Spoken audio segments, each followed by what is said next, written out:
All right, today I want to talk about Iran. And the reason I want to do that, I think, is somewhat evident in the fact that stuff has been going on there recently, right? With Israel bombing them and us joining in and moving our fleets there. I think it's something that a lot of Americans are not on board with. In fact, I saw a poll recently where 80% of Americans said they wanted nothing to do with this war. And I think for a good reason, right? I feel like a lot of Americans realize that we've made a lot of interferences, if you will, in that region to assist Israel in what their agenda is. And I feel like myself and probably a lot of other Americans think, okay, why are we doing this? Is this actually helping America? And in my opinion, I don't think so. I think that there are actually a lot of negatives that come from us inserting ourselves in this area of the world. And I feel like a lot of other people probably think along the same lines at this point in time. So, what I wanted to do though was take a look at a conversation between Tucker Carlson and Ted Cruz. Tucker recently had Ted Cruz on his show, and they basically dove into the whole situation with Iran and Israel. And Ted Cruz is a vociferous proponent and supporter of Israel and is supported in turn by AIPAC. And so they go into that, which is interesting. And I think it's just a eye-opening look into how people who are in support of Israel, how they think. And Tucker, I think, does a great job of kind of going against that and standing up for and saying the things that I think most Americans feel and not allowing their tactics of attacking and basically smearing for anti-Semitism when people have very real criticisms of what's going on over there and how is this advancing American interests. So I'm going to dive into it and then kind of provide some of my thoughts on what they're talking about and, some of my own insights as well. Senator, thank you very much for spending the time to have this conversation. It's good to be with you. So you've come out for regime change in Iran, as distinct just from taking out the nuclear sites. What does regime change look like in Iran? Somebody else in charge. How do you get there? Look, that ultimately has to be a popular uprising from the people. And it's not a complicated question. Is America better off with a country that has a leader who hates us and wants to kill us? Or to have a country with a leader who likes us and wants to be friends with us. And definitely the latter is better. Of course. Yeah. And so that's not a complicated statement. Look, I believe you look across the world. And just right off the bat, I have an issue with how he frames this because I feel like the sentiment from a lot of places in the Middle East, especially places that we have, put our foot in where it doesn't belong, right, or stuck our thumb on the scale and tried to help out Israel with their, goals, is that these places, it's not so easy to just replace someone that doesn't like us with someone that likes us, right? Because the problem is when we're indiscriminately bombing them, or when we're participating in regime change, or we're committing genocide in a neighboring country, right, like with Palestine, or at least as they view it. Not even saying that, even if you don't agree with me on that, I think there are a lot of areas that are neighboring that say you're committing genocide against Palestinians. And so when those things are happening, the issue is that it's very hard to find someone who is going to be sympathetic to your country unless you install them,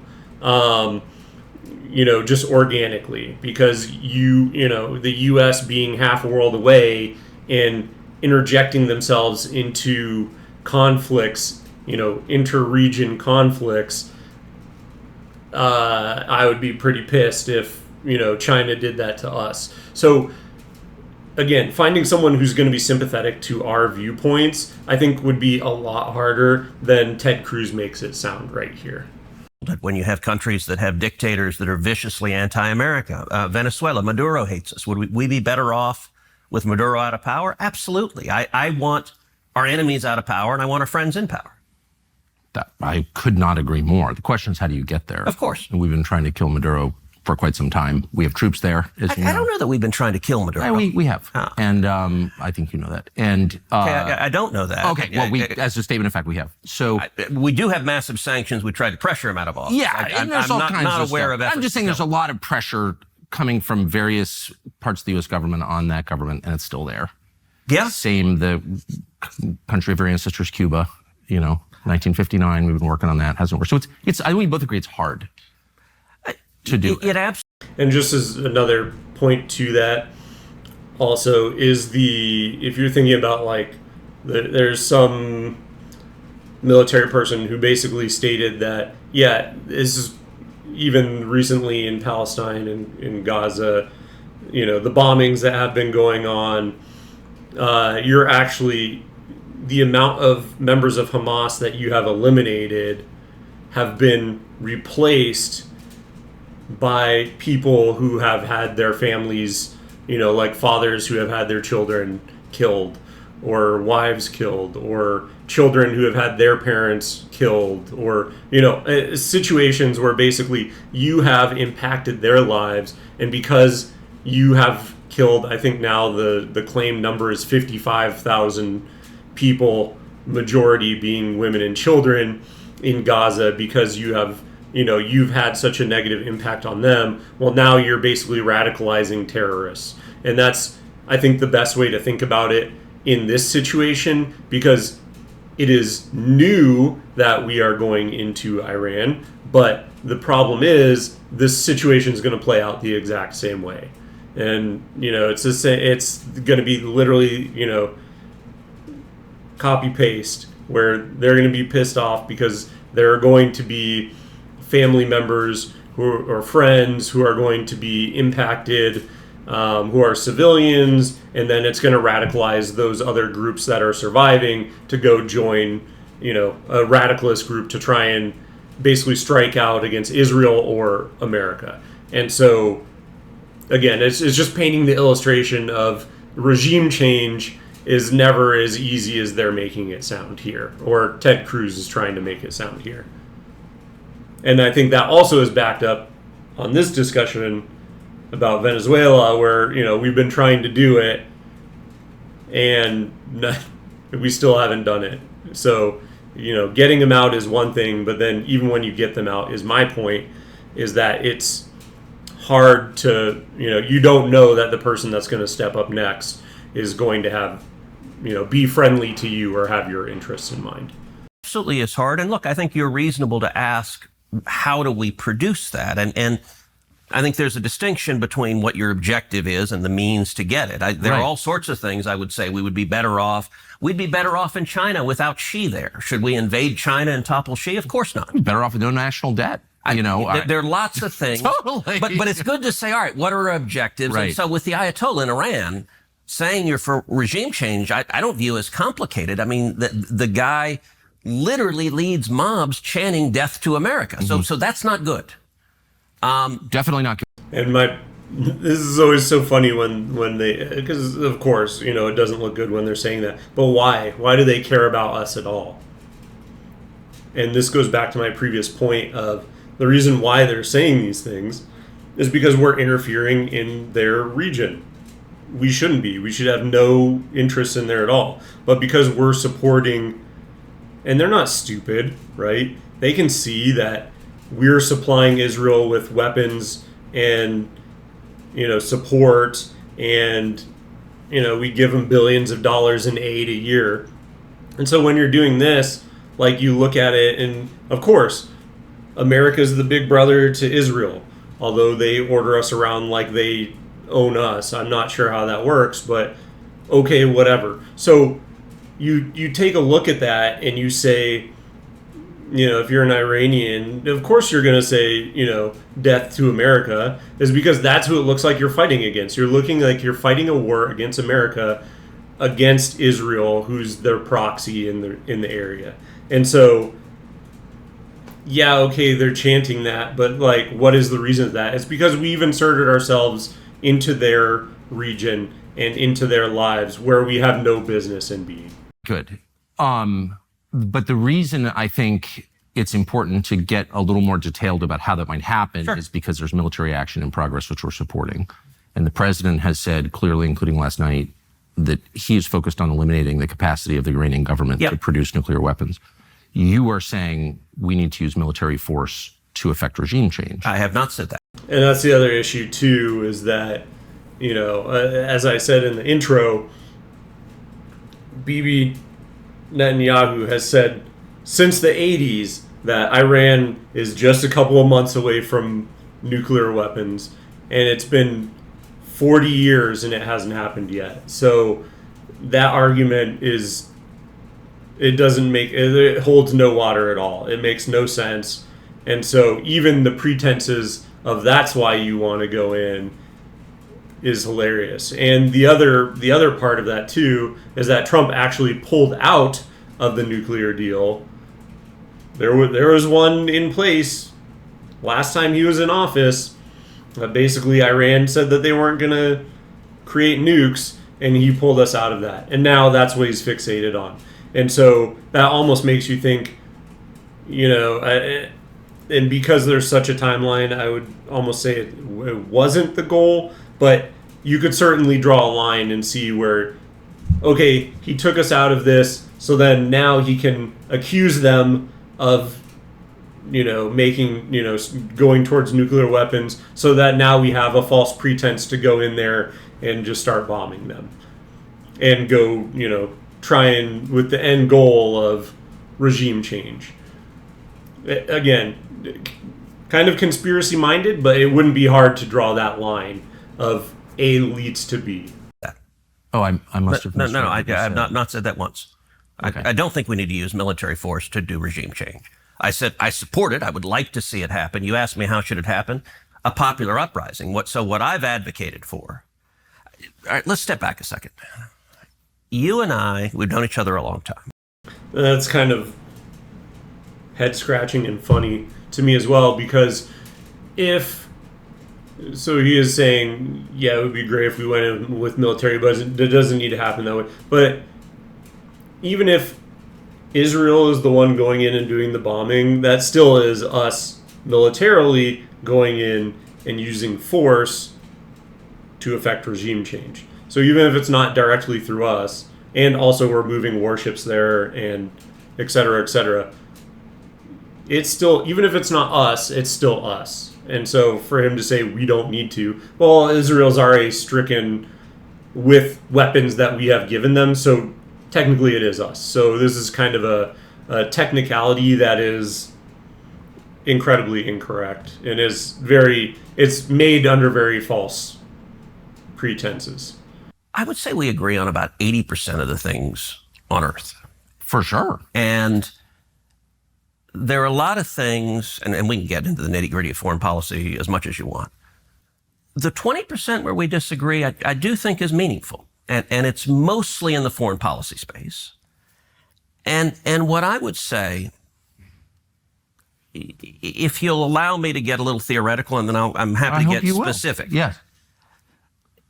For a long time, people had perceived two different poles of Republican foreign policy. There have been interventionists, and those have been people like John McCain and Lindsey Graham, George W. Bush.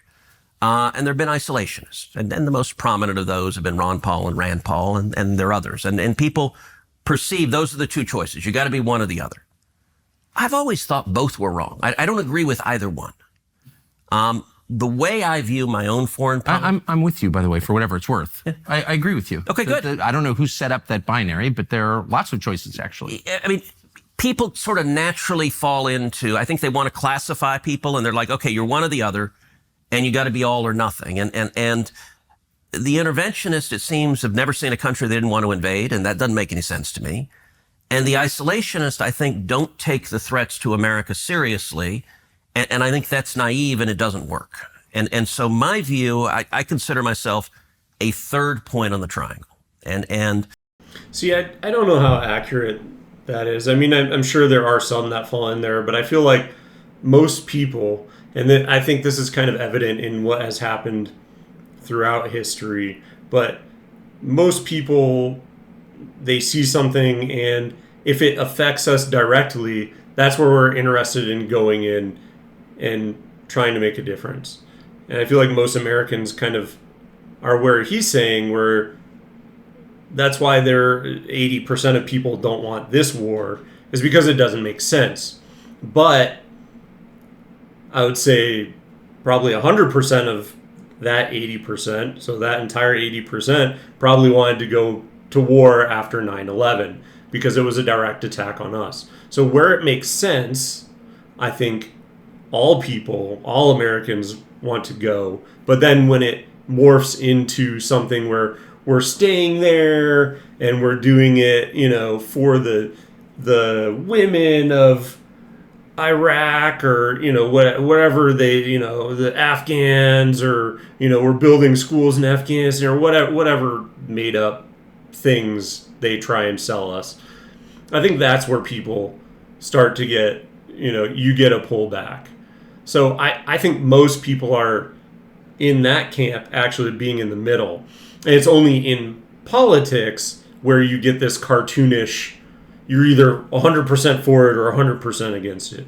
And the 100 is basically, is the military paying you? Are you on the military industrial complex payroll? That's basically the only deciding factor. And that's the thing is, again, I think there's a disconnect of people now who are in, Congress in general, where they don't understand average people anymore, and they just they just understand what they're dealing with day in and day out, and that's an issue, right? Because then they don't have their finger on the pulse of, this is an incredibly unpopular war that we're entering into right now. What I describe that as is that I am a non-interventionist hawk, which sounds a little weird, but what do I mean by that? I mean the central touch point for U.S. foreign policy and for any question of military intervention should be the vital national security interest of the United States. How does this make America safer? How does this protect Americans? If it does, we should be strong. And actually, another way of conceiving what I'm saying, I'm speaking theoretically, but Reagan referred to it as peace through strength. And actually, I think Donald Trump's foreign policy is very much what I'm describing, a non-interventionist hawk, where he understands that, and I think this is historically true, the best way to avoid war is being strong. That weakness and isolationism, I think, encourages war. So going back to regime change, where you started in Iran. Just to make, I don't think I disagree with anything you've said, so we may not be that far apart, really, because you said that the single criterion for making decisions about America's foreign policy is America's national interest. Yes. That's it. Yeah. Which is also America first. That's another way of putting that as well. I think it's the definition of it. Yeah. The question is, are we watching that now? So I think we are. And from what you've said publicly, I think on Iran in particular, you and I disagree. And all right, let me contrast it when Obama was president. And this is where I think he's completely wrong, is because I feel like we really don't have any business there. I don't see what the threat is. Again, I think the nuclear thing is just a very thinly veiled lie, or just an outright lie. I mean, Tulsi Gabbard came out in March and basically put out a report that said there's no threat of nuclear weapons from Iran in the immediate or near future. So, to say anything has changed on that front is head scratching at best. It doesn't really make any sense. And so there is no, that's why I think people are not interested in this war, is because there is no real pretense to it, and there is no real interest for us in it. I think I think they would be doing themselves a greater service if they were just completely honest.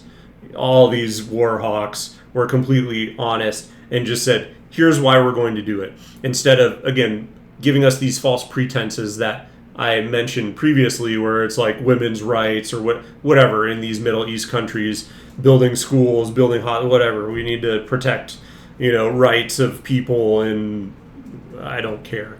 And that's the issue, is that instead of trying to sell us the BS, just tell us what the real issue is.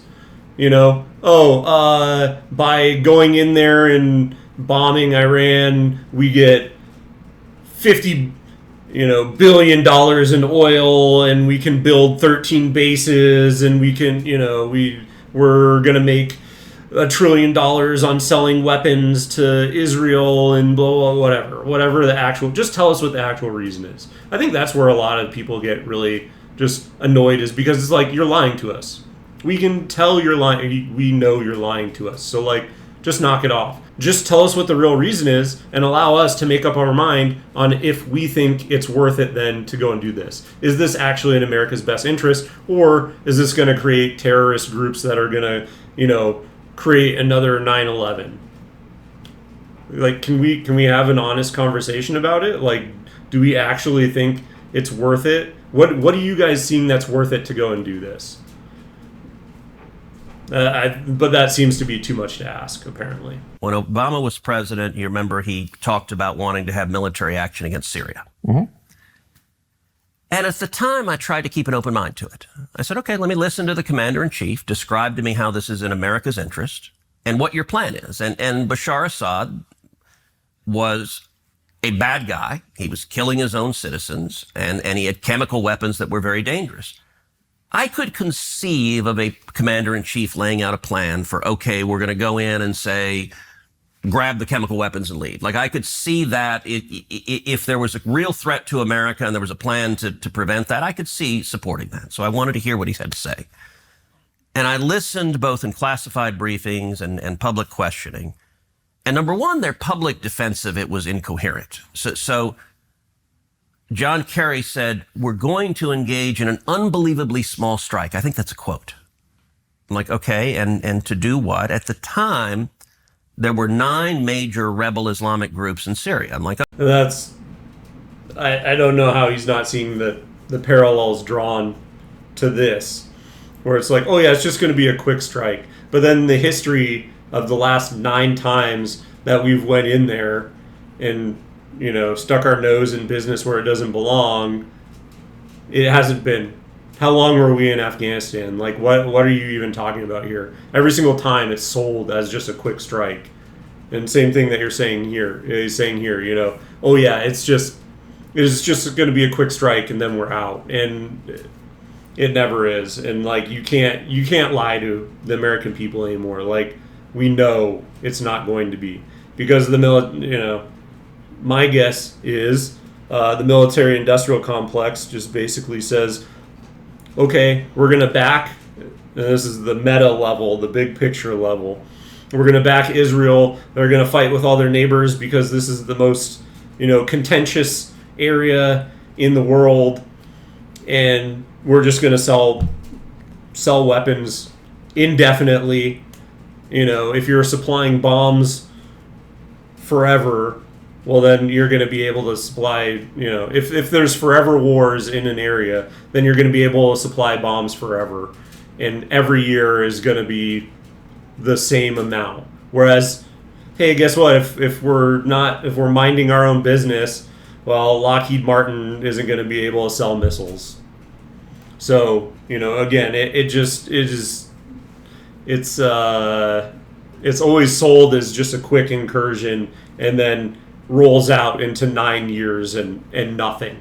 And then we leave all the military equipment there, so that, oh, shucks, we have to create 500 more new tanks because we left them all in Afghanistan. Oh, we have to create, 50 more fighter jets at, $500 million a piece because we left them all in Afghanistan. Oh, man, shucks. What are we doing here? It's totally disingenuous, and, Yeah, you can't take them for their word. Okay, I agree. Bashar Assad's a bad guy. You topple him. And one of the 9 other groups takes over. 7 of them were affiliated with radical Islamic terrorism. You had Al-Qaeda and Al-Nusra. I'm like, wait, how is it better to have lunatics who hate us in charge? Assad's a bad guy, but I don't want worse guys in charge.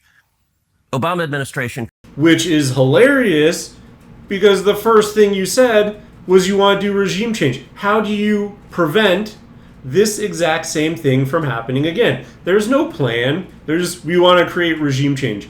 For what? So then terrorist groups can rise up and take over in Iran as well, which is a bigger, more threatening adversary than any of these others that we've went in and attacked before. Like, what are you even talking about, man?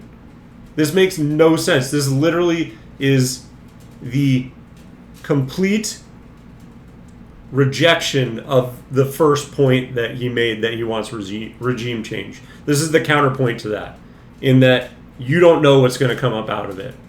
So how can you be a proponent for something that you don't know what the outcome is going to be? You literally look like a clown right now.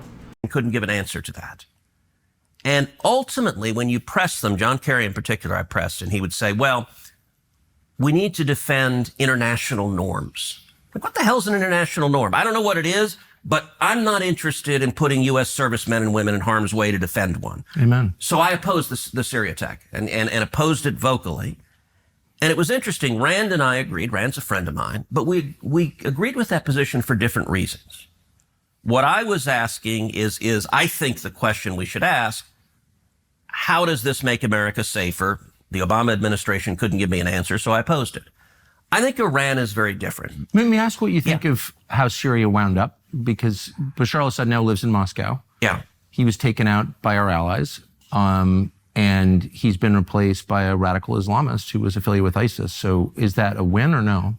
Unclear. Look, Syria's a mess, so I've consistently opposed. But we had a secular leader in a religious and ethnically diverse country. Now we have a religious extremist, Islamic religious extremist, who's overseen the purge of Christians and Alawites. Is that better? That doesn't seem like a win. One of the things you said is you said he was taken out by our allies. I don't think that's right. Israel didn't take Assad out.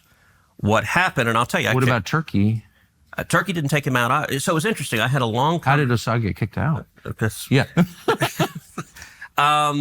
When Netanyahu was in D.C. a couple of months ago, he and I sat down for a couple of hours. He's a good friend of mine. And we talked actually about Syria. He made an interesting point that I've not heard anywhere else, in that he said he believes what toppled Assad was when Israel took out Nasrallah. Nasrallah was the head of Hezbollah, and they took him out. And he made an interesting point. He said it's fascinating how a charismatic leader, and Bibi said, look, Nasrallah was a very effective terrorist leader. And when they took him out, that power base was supporting Assad. And that ultimately, in Bibi's analysis, removed the support from Assad and toppled him. But they weren't trying to take out Assad. My view now, I don't know. So you don't think that, and I don't, it is very confusing, and I don't know that anyone really knows all the details, but you don't think that Israel or Turkey, our NATO ally Turkey, played any role in toppling Assad? I don't know. I don't know that they did. Look, my understanding of that, they clearly took out Nasrallah. Which, to me, means that we actually probably had a hand in it, doing like some sort of, dark ops or something, maybe through Israel or Turkey, but absolutely we affected regime change there. And the only reason why he doesn't want to claim it here is because it didn't turn out too well, which will probably be the same exact thing that happens in Iran. Nasrallah and Hezbollah, they've decimated Hezbollah, but Hezbollah was waging war on them. So decimating Hezbollah was very good for Israel and very good for America, too. I mean, Hezbollah hated us. I would put Assad in the category of an unintended consequence, and whether it's good or bad, I don't know. I think time will tell. For the United States. Yeah, for the United States. I think time will tell the new leadership there. You're right to be concerned. Let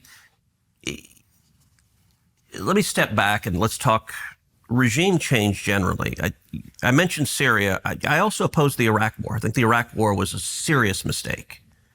And we have a pattern, and going back to this binary of the interventionist and the isolationist. The interventionists advocate over and over again, there's a bad guy, there's a dictator who's doing bad things to his people, and they say, let's go topple him. And you have dictators in the Middle East who are killing radical Islamic terrorists. We come in and topple them. The radical Islamic terrorists take over, and they start killing Americans. In my view, how the heck does that help us? Like, Saddam Hussein was a horrible human being. He murdered and tortured people. Unequivocally bad guy. But it got much worse after we toppled him. And also, by the way, we, the United States, set up, trained Osama bin Laden. So he was a monster of our making. And at the same time, exactly to my point, why are we advocating for regime change when we don't know what's coming next? And you could get something. Again, he's arguing my point. Again. And you ended up having ISIS rise up. I mean, that was the cause of ISIS, was toppling Saddam Hussein. Same thing in Libya. You had Gaddafi, another horrible guy, that under Obama, we toppled him. And you ended up having radical Islamic warlords taking over. And so, and it's the question I asked in Syria. Okay, well, what's the plan? And again, this is what I was saying before, is that if the goal is just to create instability around the world, to keep people's footing not so strong so that they can't rise up and usurp the U.S. as the global leader, then why don't you just say that? Like that obviously has to be some of the calculation of why we're deciding, along with, again, people getting paid off by the military-industrial complex or threatened by them or whatever it is, that they have to go along with these forever wars. But that's the thing, is just tell us that then.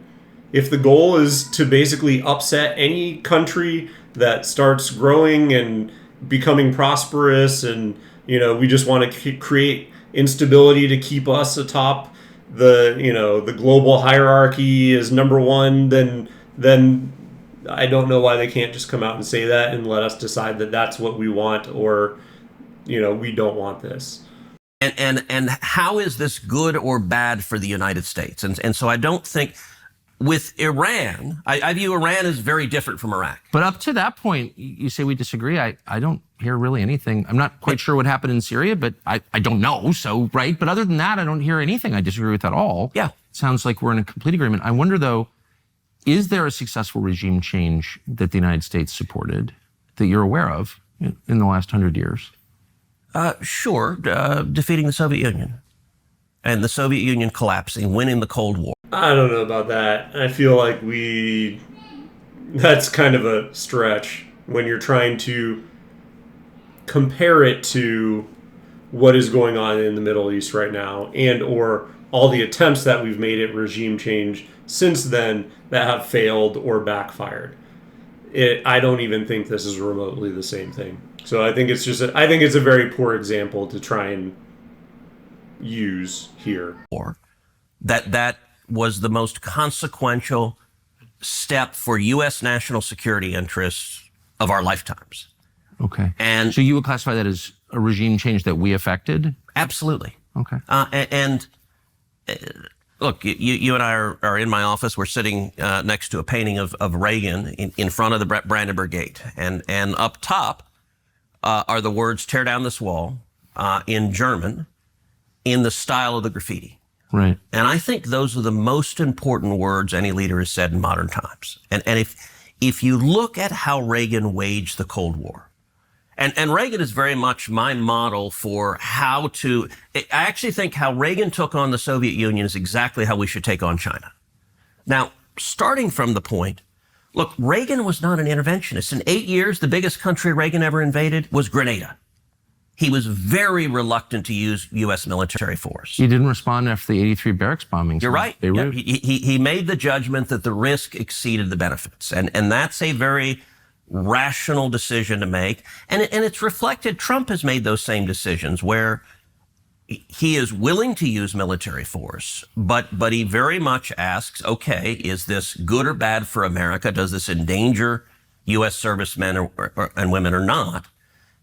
And one of the points about the Cold War, look, nobody in their right mind wanted a shooting war between America and the Soviet Union. The two biggest nuclear powers on Earth firing bullets at each other is really unhealthy for human beings. Same thing is true with China. Nobody with any sense says, hey, let's go to war with China. That's really dumb, and a whole lot of people could die. But the Cold War showed we've got lots of tools short of sending the Marines to fight against a regime.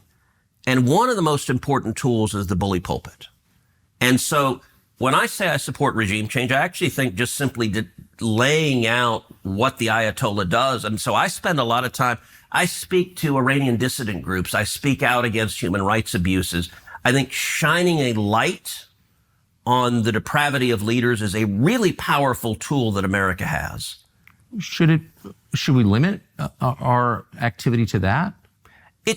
It depends. Again, because the U.S. government pays opposition groups, militarized opposition groups in Iran to overthrow the government. We've done that in a lot of different places, as you know. I'm not saying it's bad, but that's very different from what you're describing. You're saying we're making a moral case, as we did for 7 years with the Soviets. Our system works, yours doesn't. Yep. And I think we made a credible case for that. And we beat them over 70 years economically. And that was a huge part of it. Right. I think everyone would agree that was the main part of it. We didn't beat them in Vietnam or North Korea. The main part of it, but it was tied to a military buildup. So I think it was two things. It was one, the clarity. So Reagan came in and he described the Soviet Union as an evil empire. Right. And all of the intelligentsia in D.C., all the Democrats, all the media, they're like, what a horrible thing to say. You can't say that. Reagan went to the United Kingdom and he said, Marxism, Leninism will end up on the ash heap of history. People were horrified. They asked him, all right, what's your strategy in the Cold War? He said, very simple. We win, they lose. And that was all viewed as sort of a Philistine simplicity. And I think it was exactly right. And laying that out, speaking, do you know the backstory behind the Berlin Wall speech? Yeah, I do. Yes. You probably know Peter Robinson, who was the speechwriter. Yes. So 3 times the State Department deleted those words from that speech. And 3 times Reagan wrote it back. And the State Department argued, they said, Mr. President, you can't say this. This is too bellicose. This is too provocative. And my favorite, they said, this is too unrealistic. The Berlin Wall will stand till the end of time. And Reagan said, look, this is the whole point of the speech. And less than 3 years after Reagan gave that speech, the Berlin Wall was torn to the ground. And it wasn't knocked down by American Army tanks. We didn't shoot missiles at it. It was shining truth and light that tore it down. It was also rebuilding the American military. It was... Kind of to the last point I was making about how are you possibly drawing, parallels between these two events. We're not shining truth and light on Iran. We're shining missiles, flashes of missiles exploding. So,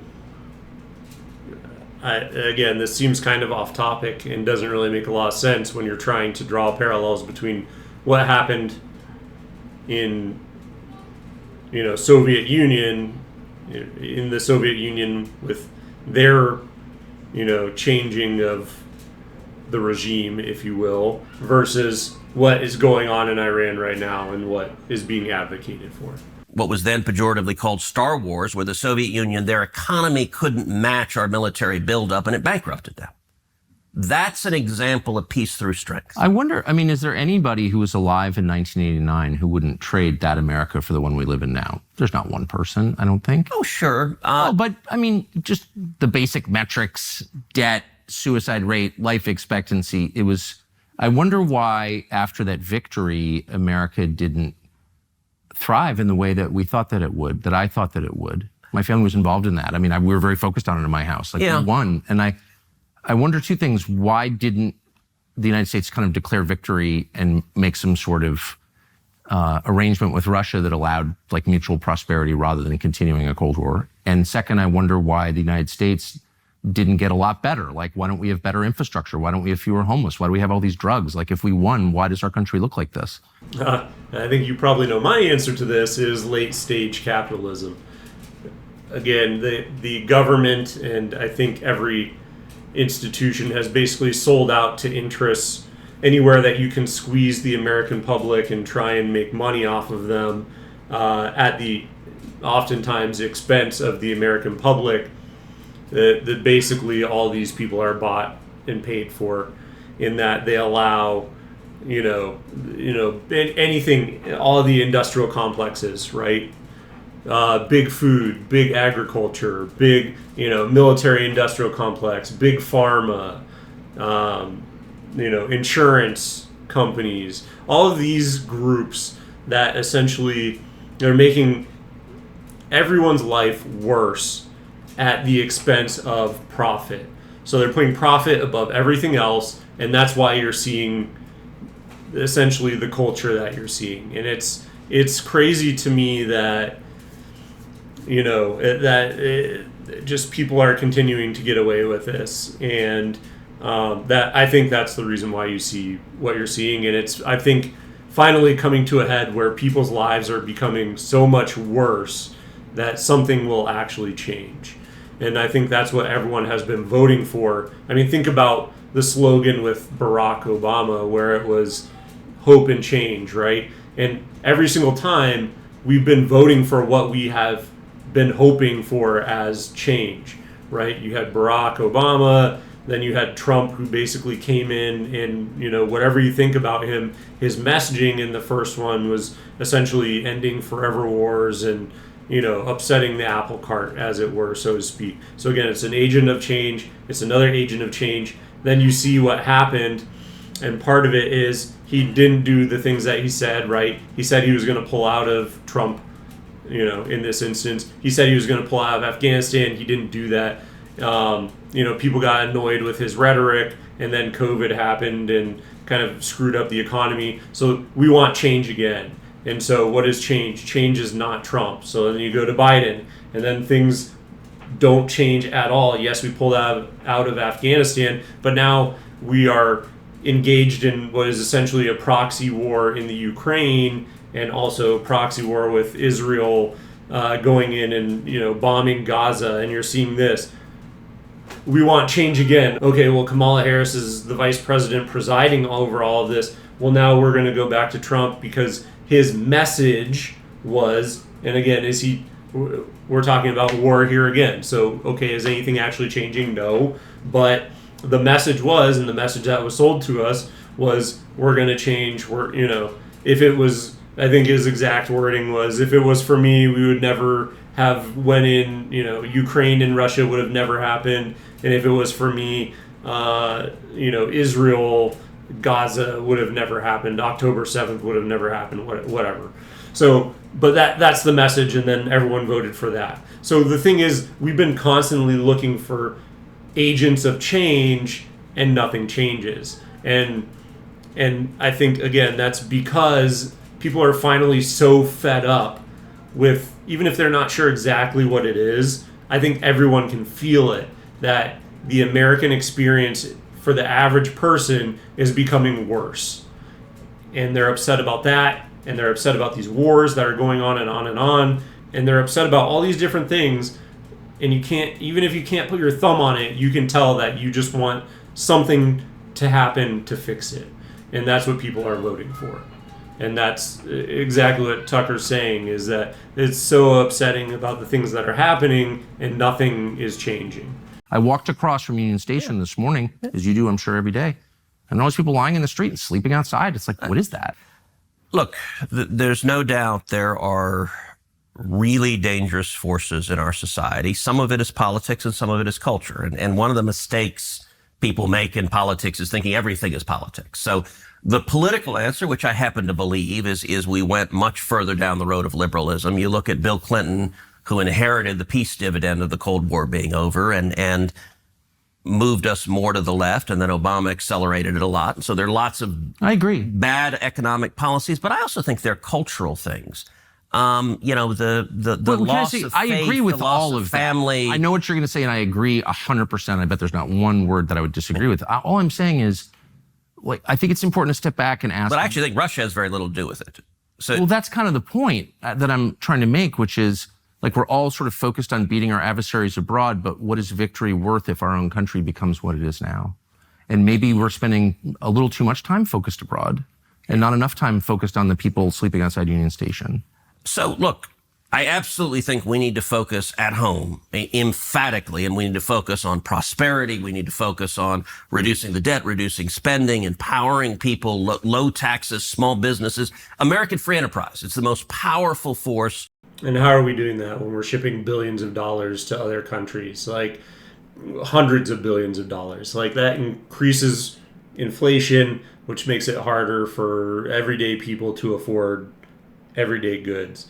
And including, if you're just printing the money, that's one thing, right? But then the other thing, part of it too, is that then oil goes up because we're sending all these, war machines over to fight these wars.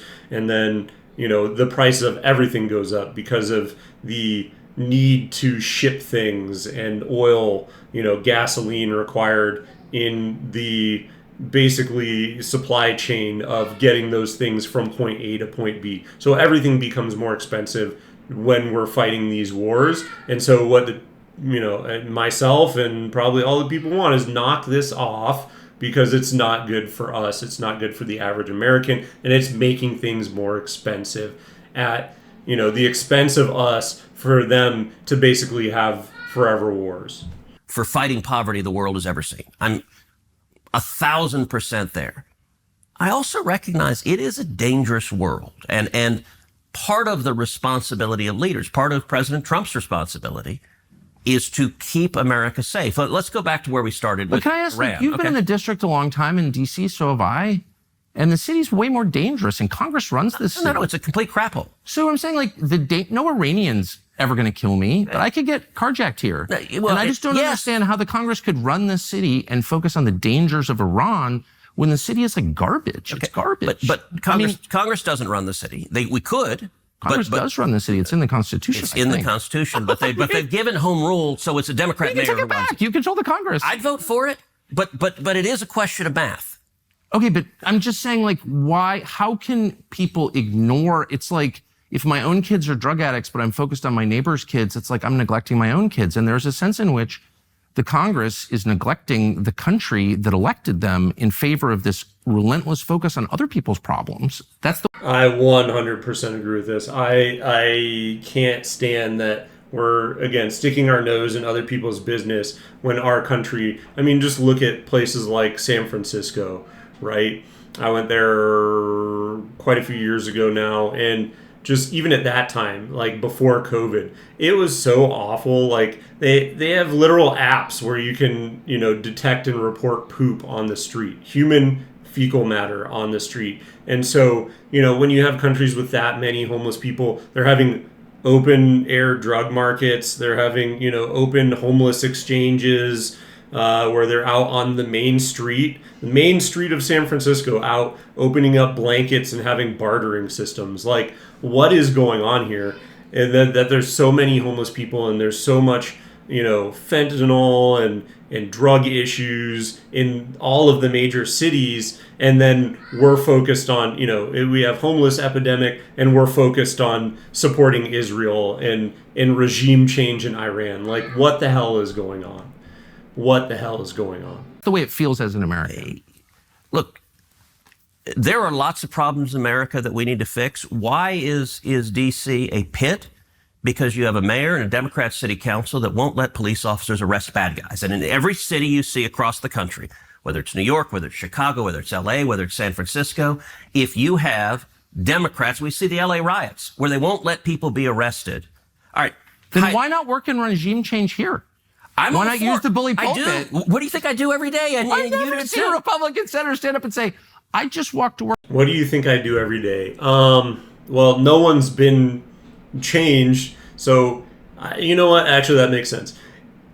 The regime change, we do as well with internal regime change as we do with external. Actually, maybe a little bit better, because we are not doing, nothing happens here, whereas there, something happens, but then something worse replaces it. So I guess technically, yes, we do better at regime change inside of the United States because nothing actually changes, which is better than something negative happening because of the regime change. So, sure, Ted. Yeah, you don't do regime change. Like, shut up. Work this morning over people dying of drug ODs. We're going to shut this place down unless they fix it. They're mad about Putin. Like, what did Putin do to Washington? Nothing. Look, in terms of regime change, let's talk this week. The riots in L.A., I've made very clear that the cause of those riots are Gavin Newsom and Karen Bass. And when you elect communists who hate America, who stop law enforcement from arresting criminals, you get what you get on the street. Amen, I agree. My in-laws are Californians, and they're wonderful people. Heidi grew up on the Central Coast of California. And I remember I was texting with my mother-in-law, and I think I sent her a video of criminals going to a store and just looting in California. And her response, she said something like, well, this is really terrible. I wish we could, it's a shame we can't do anything about this. I said, yes, you can. Go in and arrest them. Throw their butts in jail, put them in handcuffs, 100%. and it stops. Exactly. And so we know how to fix these things. And D.C. is, I think D.C. voted, if I remember right, 92% Democrat. Democrat policies don't work, and they destroy every community that they are in charge of. Then why don't Republicans assert their constitutional authority over the city? Don't they control the Congress? Yes, I'd be all for it. Who's against it? Do you think? Susan Collins is really vocally against it. So on questions of home rule, so for example, let's take an issue you and I care a lot about, the COVID lockdowns. I had a couple of years ago in the middle of them. This is probably going to be an unpopular opinion, but so let them ruin themselves. Like, who cares? I don't think this kind of flies in the face of my last point of, we should be trying to fix ourselves. But if a state wants to completely ruin itself, let it do it. Like, I really don't care at this point in time. And it's better than the alternative of the government being able to come in. Because what was the original model for the United States was you have the states, each one of them can have their own, rules and regulations, and then people can move to those areas based on what they agree with and what they, what their beliefs are, and find a state that best aligns with their viewpoints. And so I kind of, I want the best for all of America. I want these places to be fixed. But at a certain point in time, if your head is so far stuck in the sand, I would say just let them destroy themselves, and I don't want government overreach. And that's basically, again, that's probably unpopular, but I see certain states on the road of making awful decision after awful decision after awful decision. And at this point, I just say let them ruin themselves. Businesses will flee eventually once it gets bad enough, once they've ruined the state enough, and elected more and more incompetent or less and less competent leaders. And then California won't be the economic engine anymore. It'll be Texas or Florida or whatever. Just, again, I would rather not have the overreach from the government. Just let it work itself out, because I think it's well on its way. D.C. the D.C. school district was proposing throwing out of school any child that was not vaccinated. And at the time, if I remember correctly, it was something like 40% of the African-American students in D.C. were not vaccinated. So they were talking about literally throwing out 40% of the kids at public school. And so I had a vote on the Senate floor to say, look, they can't throw kids out of school for this. And we ended up having a big argument, and part of the argument... That's so funny, because, wow, what a brave position. That's not even... That's more corruption in the government. And this infuriates me, because a lot of places are like this. If your child isn't fully vaccinated, certain hospitals won't even allow you to come there.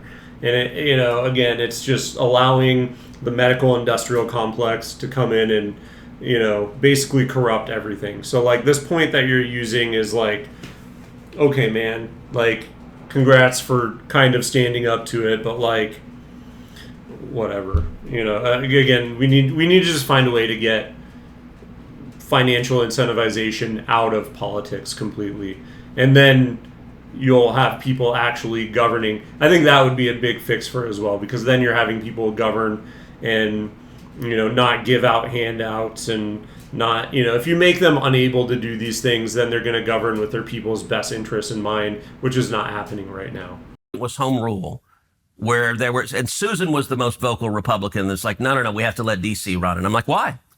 Constitution gives us the power to do it. And it ended up, by the way, every single Democrat, all of them, voted in favor of the DC public schools being able to throw out 40% of the black kids from school. And I said, look, you throw a kid out of school, you got a 14, 15-year-old boy, you throw him out of school, you know what's going to happen next. He's going to join a gang. He's going to engage in crimes. He's going to engage in drugs. He could be dead within 5 years if that kid doesn't get an education. And the Democrats were more than happy to say, we don't care. Right now, our religion is get the vaccine or to hell with you. There is one good point with that, though, where, they're so into DEI and wanting inclusion and what's best for certain groups of people, supposedly, but then they're more than willing to kick out 40% of black students. So, how empathetic are they really? And again, it's just who's being bought and paid for. As soon as DEI runs into big pharma, well, now we're not really interested in DEI anymore. Now we're just pushing everyone needs to get vaccinated. And it's insane to me. And it's so transparent. Like, it's so easy to see how this happens and like how disgusting it is. But can you see, once again, I couldn't agree with you more, but can you feel the frustration of people, including your voters, every American, at the emphasis on foreign countries and the threat we supposedly face, a lot of which is fake, obviously, over the kind of slowly unfolding tragedy of what's happening to our country. The dollars spent, the aid packages to Ukraine to pay the retirement of civil servants in a country that we have nothing to do with, the endless support for Israel, very expensive, when people are literally buying groceries on credit in the United States. Can you feel like it's nothing against Ukraine or Israel or any other country? All right, let's stop. You said the support for Israel, very expensive. How much support do we give to Israel? Well, you tell me. You vote for it. Yeah, it's about $3 billion a year is the military assistance. Is that the only assistance? Yeah, we just have military assistance. Israel does not have additional assistance. There's an MOU, a memorandum of understanding, and it's $3 billion a year. So what is it costing to support the bombing campaign to protect Israel right now from Iran? So I don't know right now, but I'll tell you. This is where it's amazing, because he can tell you exactly how much we do, which is the budgeted amount. Here's the budget that we have set aside for every, which still $3 billion is, give me $3 billion 1 year. Great. I will gladly take that. You'll never hear from me again. I'll go move to the mountains. I may still make videos because it's kind of fun, but it's so flippant. There's, just $3 billion. But then they, don't want to acknowledge that, we've given them hundreds of billions of dollars and, munitions to bomb Gaza, or the amount of anti-air essentially stocking the Iron Dome because they ran out of anti-missile defense system. And it's just hilarious where it's like, yeah, okay, like, no, like, it conveniently doesn't know how much we're giving them right now in terms of military aid. Like, get out of here, man. What a joke. This. Let's go back to the touchstone on foreign policy. American interest. Our support, our military support for Israel is massively in America's national security interest. What does it cost? It benefits us enormously. Well, before we can make independent judgments about whether or not that's true, and I'm certainly open to it, I think we need to know what it costs. So what's the annual cost of defending Israel? Do you know? $3 billion a year. No, that's the aid. But I mean, the cost of the weapons, for example, the cost of U.S. personnel there, the cost of moving ships to the region, which we're doing right now, the cost of moving tankers to the region, all of that. Do we know what the cost is? So look, the last week, I don't know, and there's some The funniest thing is no, because the military has never passed a budget ever, like an audit. They've literally never passed an audit in the entire history. So, like, of course, no one knows. It's just a black money pit that just throw more in, throw more in, throw more in. They can appropriate all these funds, but then the other thing too is then they go outside of that and they say, oh well, we need to send them additional aid. So it's like then they just tack on more, and there's no accountability. There's no again, he can't tell you because it's just here's the budget line, which is very small, but then we're giving them actually hundreds of billions and like. Okay. When the administration, under the Constitution, the commander-in-chief has control of the armed forces, and so President Trump has made some decisions that we'll know the cost over time, but I don't know the last week. I don't have visibility on that. The annual cost is $3 billion. It's a 10-year memorandum of understanding, and that's the principal driver of the cost. But let me make a point. We get massive benefits from Israel. Israel shares. The Mossad is one of the best intelligence sources on the planet. If they're so great, then why did October 7th happen? Just a quick... Or did they let it happen? Which one is it? I think it's one of the two. Either they're the greatest intelligence, or they allowed... Well, it's one of two. Either they're the greatest intelligence and they allowed October 7th to happen, or... they're not the greatest, and so why do we care? The enemies of Israel, the people who hate Israel, they all hate us. It's almost a perfect overlap. And that's because we support them, and we give them money, and they're our little brother, and they're, supposed to be subservient to us, whereas it seems like we're actually subservient to them. So, yeah, of course there's a perfect overlap, because... when they're bombing them, we're bombing them. Technically. And again, they're not so stupid that they can't understand that. So like it's just such a joke to me. Like, of course they're going to hate us too. And so if we tried to recreate, if we're just trying to defend America, we tried to recreate the national security benefits of our alliance with Israel, it would cost, I don't know, $30 billion, $300 billion. So can you elaborate? And again, I'm going into this as someone who's always liked Israel and still does. But I also think at this point, given where we are, it's fair to ask rational questions about what the benefits are. Good. So does Mossad share all of its intelligence with us? Oh, probably not, but they share a lot. Really? We don't share all of our intelligence with them, but we share a lot. It's a close alliance. Do they spy domestically in the United States? Oh, they probably do, and we do as well. What? So here's the thing about this is like my friends don't do negative things to me, and if they did, they wouldn't be my friends anymore. That's just as blatantly and as easily as I can say it.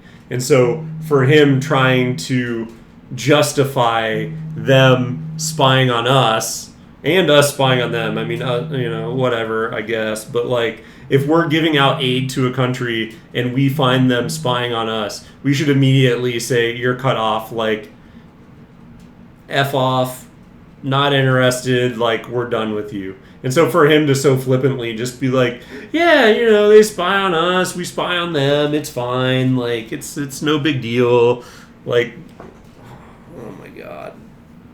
It's just wild to me. It's wild. I don't know how you could not care. The same thing with China. We catch them, IP theft all the time. What are we doing? Why are we allowing it? Like, what are you... Yeah, it's infuriating to me, to be quite honest.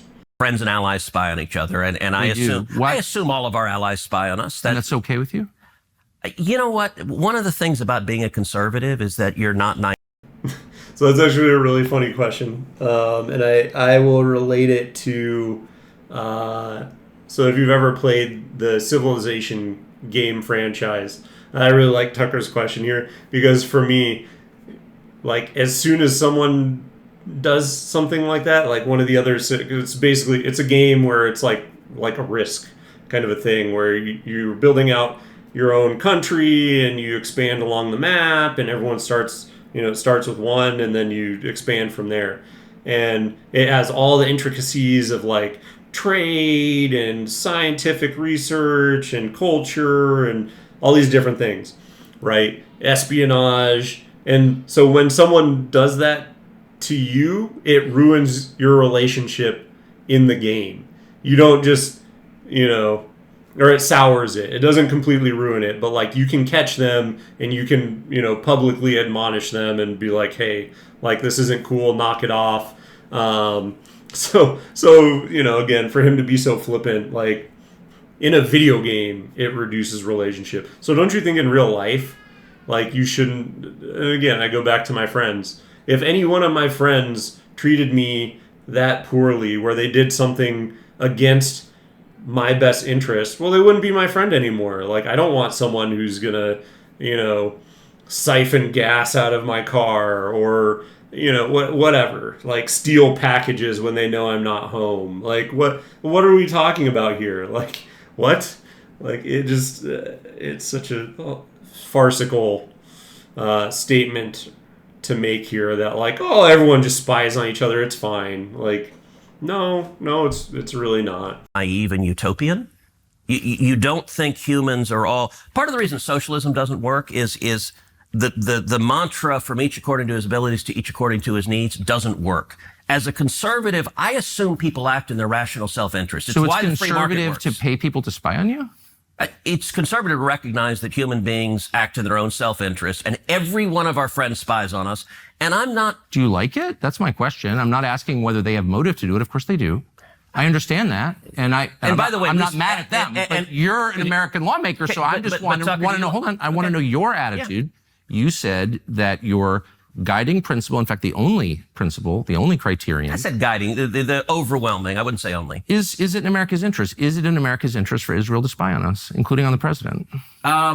It is in America's interest to be closely allied with Israel because we get huge benefits for it. And you want to see the clearest... But I just want to stop on this. And here's the frustrating thing is, what are they never actually say the benefits.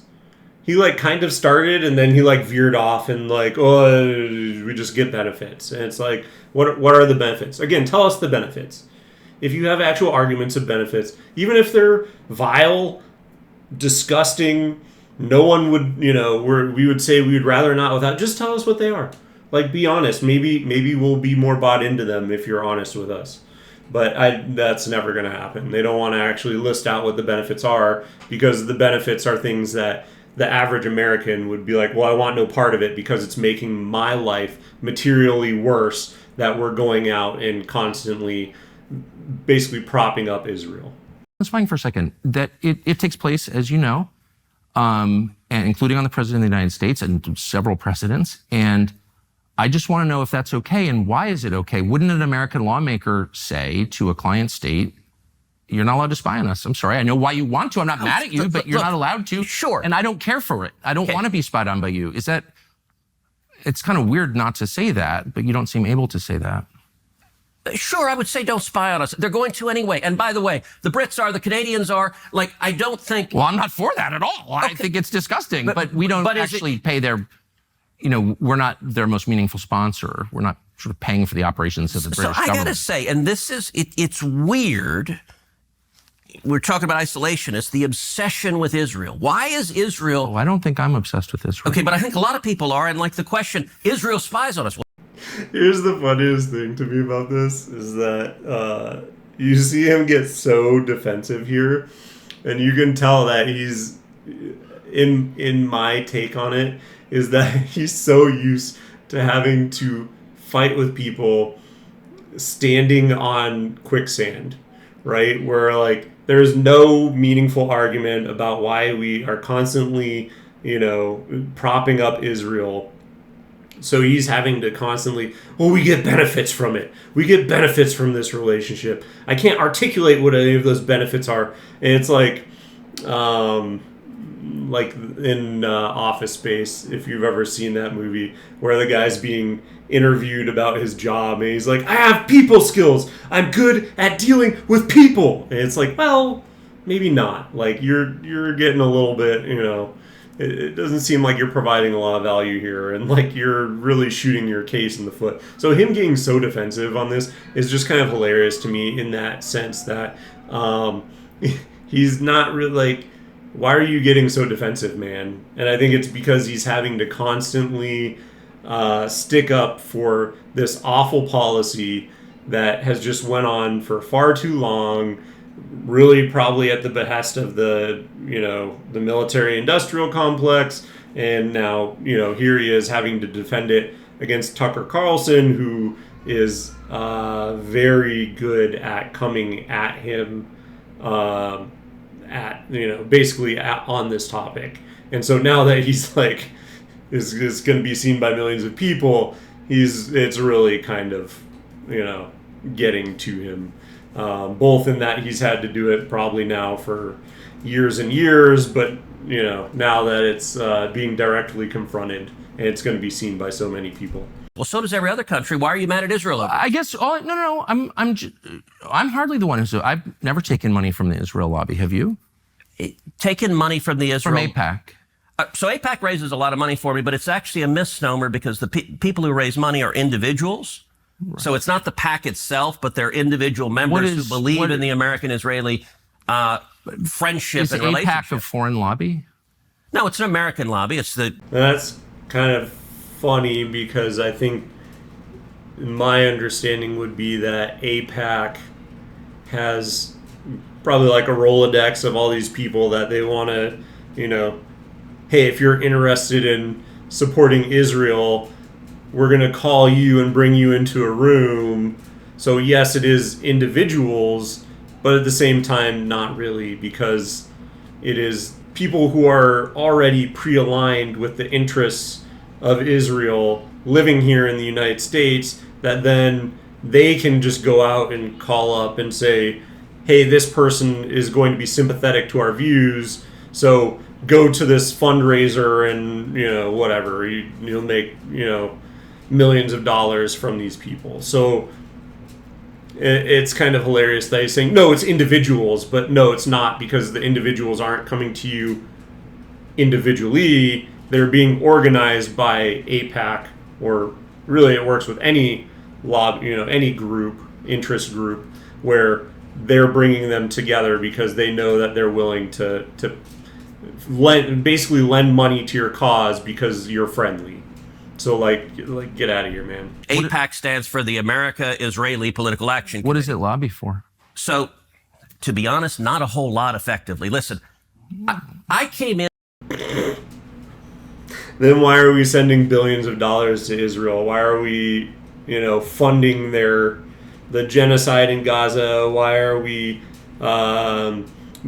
supplying them with munitions for bombing Iran? Why are we now going into the war with Iran? Like, what are you talking about, man? Not a whole lot, honestly. Get out of here. Why are we passing speech laws where you can't criticize Iran? Why are teachers not allowed to criticize Iran? Why are companies not allowed to boycott Israel? Why are companies not allowed to boycott Israel? Like, what are you even talking about here, man? Like, what other laws do we have against other countries like that? Any other country. Point out one other country where you're not allowed to boycott them, you're not allowed to criticize them. They're passing free speech laws where if you're in colleges, you can't protest against them, like, without being deported. Like, get out of here, man. Shut up. Like, yeah, okay. They're not lobbying for anything. Not very effective. Okay. Into Congress 13 years ago, yes, with the stated intention of being the leading defender of Israel in the United States Senate. Great. And I've worked every day to do that. AIPAC, a lot of times. And just his statement there is so insane. Like, that was your leading thing that you were going into as a congressman? Like, I thought you just said you were American first. Like, you said that was your guiding principle. And so, being the leading defender of Israel, Why do I want you in Congress? Why do I want you to be the leading defender of America?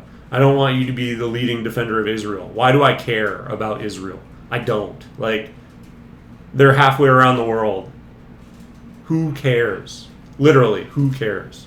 AIPAC, I wish, were much more effective. Like, there are folks online who are in the fever swamp of terrified of AIPAC, and AIPAC... I'm not terrified of AIPAC at all.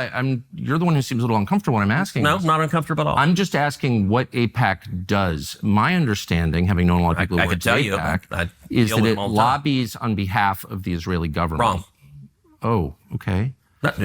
America has thousands of colleges and universities, and a lot of them, unfortunately, are basically just scams. It's one of those things nobody really wants to talk about, but to sign up for Understanding Capitalism today, the course Understanding Capitalism, zero cost, just the truth. That's tuckerforhillsdale.com to enroll for free.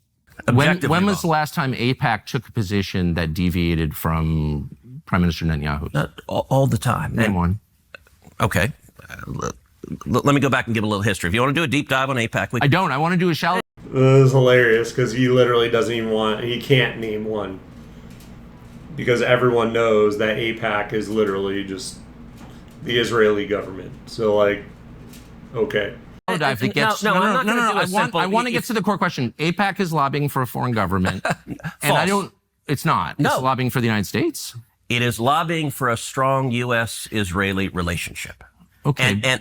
So it's not. Which is lobbying for Israel. What does that even mean? You're literally just trying to play word games here.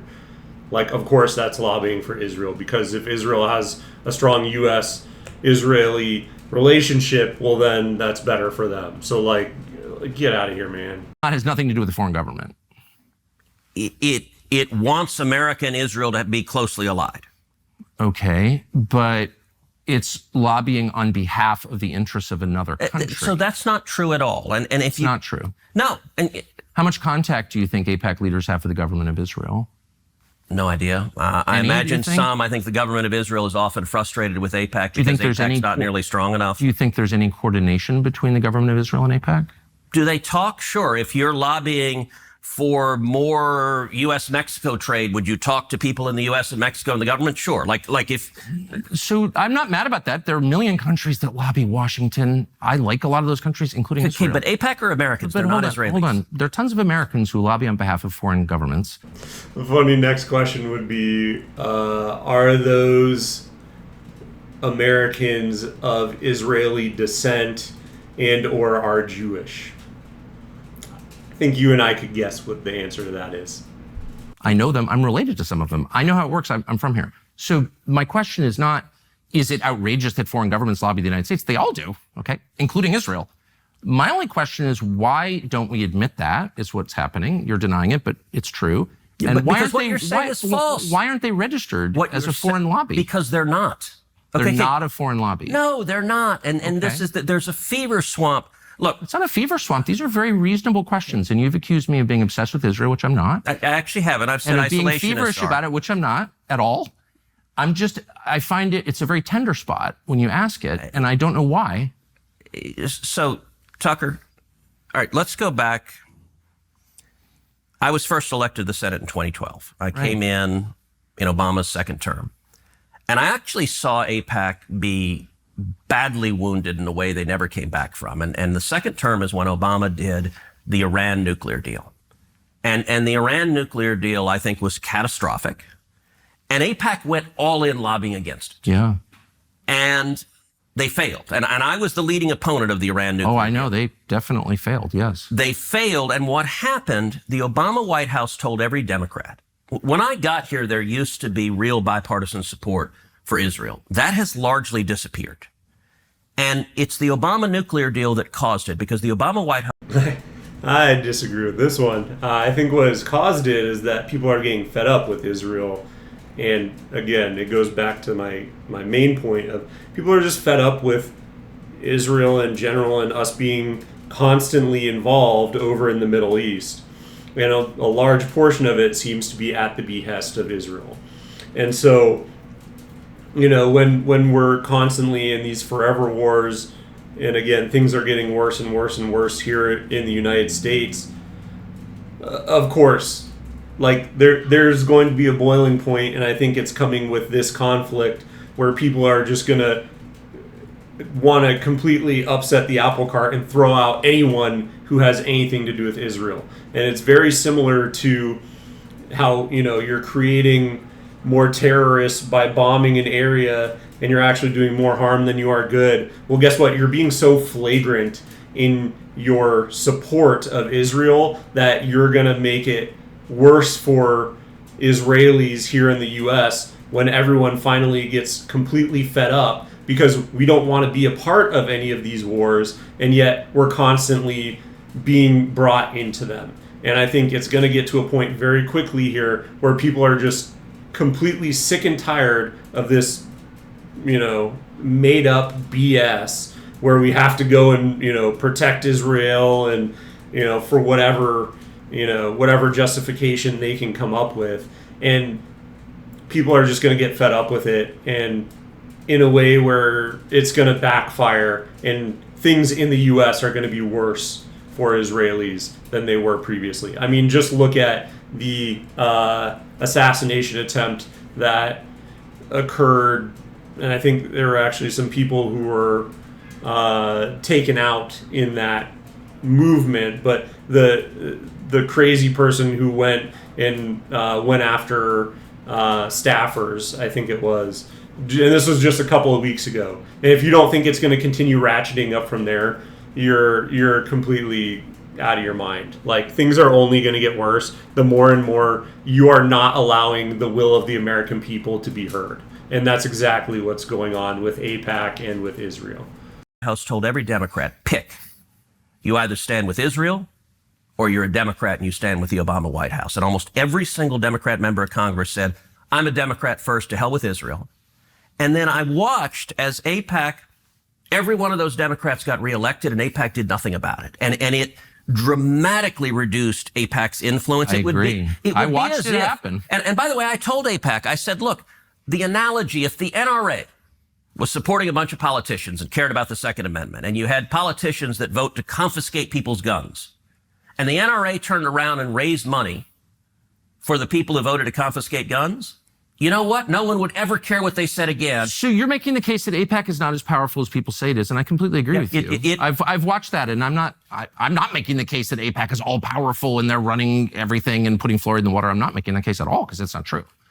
I'm only trying to get to the question of what AIPAC is, and I don't think you're being straightforward about it. AIPAC is lobbying on behalf of the interests of a foreign country, and they're not registered. And you're saying, no, that's not true. You're saying that they don't coordinate with the Israeli government. Of course, I coordinate. Do they talk with them? I don't know what they do. I can tell. Why? It's funny that there's some backsliding here all of a sudden. Again, and this shows exactly why, is that it's ticky-tacky word games where he's saying, oh yeah, it's not this, but it's this. And the outcome is exactly the same. Like, that's what we're trying to get at, is the outcome that Israel is working with, or AIPAC is working with Israel to understand what their agenda is, and then pass that on to U.S. lawmakers. I think anyone can say, blatantly, yes, that is what is occurring. So for someone to go and, then try, they're not coordinating, but they're having conversations every once in a while. It's like, that again, you're just trying to create loopholes and play word games, and we don't appreciate that. Like, we, the American people, do not appreciate that. Why don't you care? Isn't it meaningful if a foreign government? Hey, I talk with Israel all the time. I talk with foreign countries all the time. But the law is, and a lot of people have been prosecuted under this law, that if you are lobbying on behalf of foreign government, you must register. That's it. It's really simple. And I don't know why, if I'm working from Malaysia or Qatar or Belgium, and I'm working on behalf of its government's interests through a group of Americans who are representing the friendship between those two nations, I have to register under the Foreign Agent Registration Act. And if I don't, I can go to jail. And people have gone to jail, including people I know. Okay. So I don't understand why we don't just be honest and say they're lobbying on behalf of a foreign government. They're coordinating with the government. You know that that's true. That is not only not true, that is... And to answer his question on that, because it doesn't really... Obviously, he's not going to answer it here. That's because it would... limit the amount of finances campaign finances that could be given. So it would greatly reduce the footprint, the financial footprint that AIPAC has in our elections. Therefore, they want to avoid that at all costs. They want to be seen as not tied to the government at all, which is why the Israeli government at all, which is why Ted Cruz is dancing around it and doesn't want to actually talk about it because, or, downplays the involvement, is because if it was seen as actually being directly tied to Israel, then they wouldn't be able to spend as much money on U.S. elections and bought and paid for representatives like Ted Cruz on this issue. It's false. They're not coordinating with the Israeli government? Do you know how AIPAC raises money? What? For elected officials, like what they do, like what the actual mechanics is? Yeah, I mean, they go to people who are sympathetic to Israel and raise money and then send it to candidates who agree with them. So what they'll do is, in my last election, AIPAC endorsed me. And they'll host a fundraiser. And they'll host a fundraiser in Dallas or Houston or Atlanta or New York or L.A., and they'll do a fundraiser and they'll get someone who will host it. And it's usually a business owner, lawyer, doctor, someone who hosts it. And you get typically at an AIPAC fundraiser, 30, 40, 50, maybe 100 people who live in that city. Right. Who care about a strong U.S.-Israel relationship. Yeah. And if they have, 50 people, each of them writes a $1,000 check and you raise $50,000. Yeah, I've been to an AIPAC fundraiser. I know what it looks like. But that is not, and by the way, there's no representative of the Israeli government there. You have, when you're in Dallas, you're meeting with... This is such a false and silly conversation. I know all this. The question is are AIPAC's goals shaped by the goals of the Israeli government to any extent? Okay, that's a really different simple from question. lobbying on behalf of. Like I said, number one, playing word games, but then number two, also, like I said, it's a Rolodex. So, they're bringing in the individuals, but it's not individuals, contributing to. It's here's a group of people who are sympathetic, who we can rely on to give money to this group. So it's again, they're organizing it. They're, he's just trying to play it off like they're not an actual organization directly tied to Israel and their interests, when I think anyone with common sense can see that they are. Simple question. Are AIPAC's goals shaped by the goals of the Israeli government? And I'm just going to ask you that question straightforwardly. And if you say no, I think we both know that's not true. Hey, are they shaped by? Are they coordinating with the Israeli government? Are they talking with them? Yes. Is Israel directing them? You want to talk about FARA? The law on lobbying on behalf of someone. Yeah. It is, I hire you and you lobby on behalf of me. I direct you. Does Israel direct AIPAC? No, they are not lobbying on behalf of them. Do they care about them? Yes, but... Or do you think that... It's just interesting because what you're now describing in a very defensive way, I will say, is foreign influence over our politics. No. And you began, and it's so transparently obvious to everybody.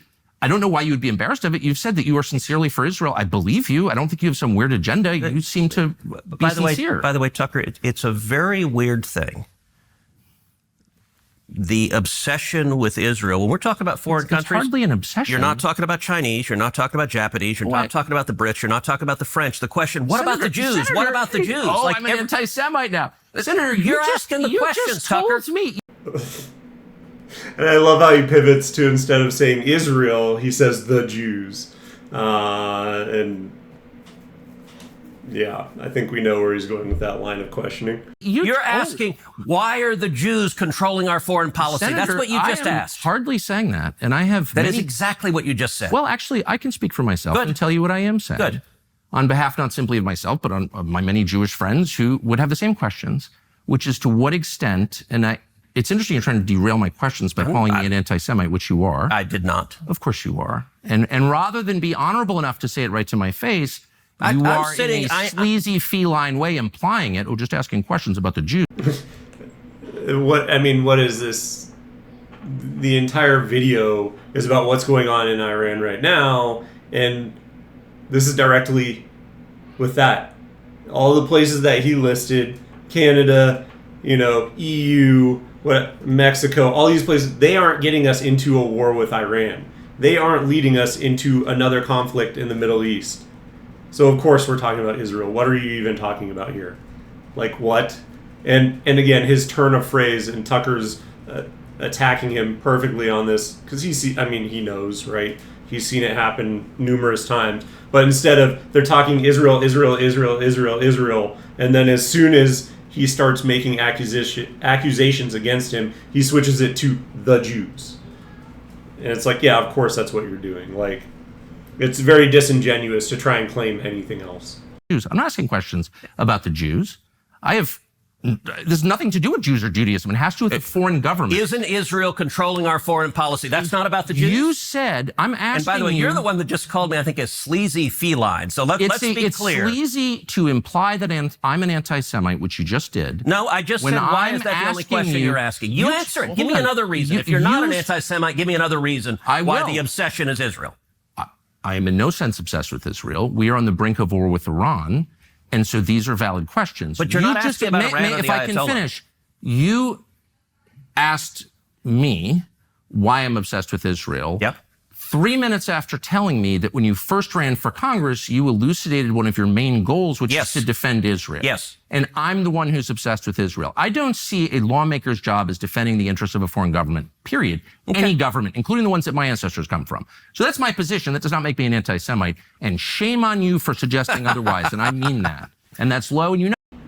I love that he just laughs here because he has literally no response at all. Like, no, that was a beautiful execution, like, straight up done. Like, there's no response to that because he literally just laid him out there, beautifully so. And yeah, it's exactly it. Again, the turn of phrase from Israel, Israel, Israel, Israel to Jews, him just, yeah, it's just disgusting, dirty tactics. It's really disappointing to see. No, it's low. So why don't you just answer my questions I'll in a answer any straightforward, question rational way? You certainly have the IQ to do it. So shame on you is cute, by the way, Tucker. It is. It's not cute. I'm offended. I'm obsessed with the Jews. You just told me you just called me a sleazy feline. It is sleazy to imply that I'm an anti-Semite for asking questions about how my government is run. You want to count how many questions you asked about? What about the Jews? What about Israel? What about AIPAC? I never asked about the Jews. This has nothing to do with the Jews, whatever that means. This has to do with a foreign government. And that's one of the things that, people who try and weaponize anti-Semitism always do, is that they always try and conflate them, right? Because, again, there's multiple. There's Israel, the actual land. There's Israel, the state. There are the Jews, which is all, anyone who is of Jewish faith. There are Israelis who are Israel's living in Israel who are not even completely all Jewish, right? There's some subset of them that are, Islamic or whatever, other religions. And so, again, trying to conflate what Tucker and Ted have been talking about this entire time, which is the Israeli government, which doesn't even, again, that's a very small subset of all of the people that live there. So, when you're criticizing the government, you're not even criticizing everyone that lives in Israel, because I'm sure, just like anywhere else in any other group of people, there are probably great people and, they don't agree with what their government is doing. And it's just what it is, right? Like, a bunch of Americans probably don't agree with, 80%, like I said in the recent poll that I saw, don't agree with us going in and getting into a war with Iran. But guess what? It's, again, a small subset of people making decisions for the entire country. And so, again, conflating the Jews, which the Jews, there are Jews in America, there are Jews all over the world. Like, that's not even the same people that that they have been talking about this entire time, when they've been talking about the Israeli government, and then now he suddenly just flips it over to the Jews. And it's like, again, just get out of here. It's so disingenuous. Once again, shame on you for conflating the two. They have nothing to do with each other. I'm talking about the influence of Israel and Jews have nothing to do with each other?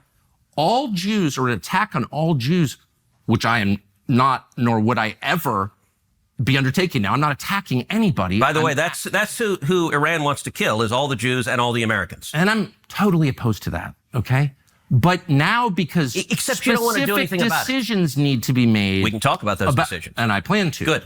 But I just want to get a sense of whether you think, having described yourself as an America First person whose only criterion for judgment on foreign policy is America's national interest, to what extent you're influenced by a foreign government, which gives you a lot of money through its lobby, and you're claiming this has nothing to do with the foreign government. They're not coordinating. Yes, they're spying on us, but it doesn't bother you.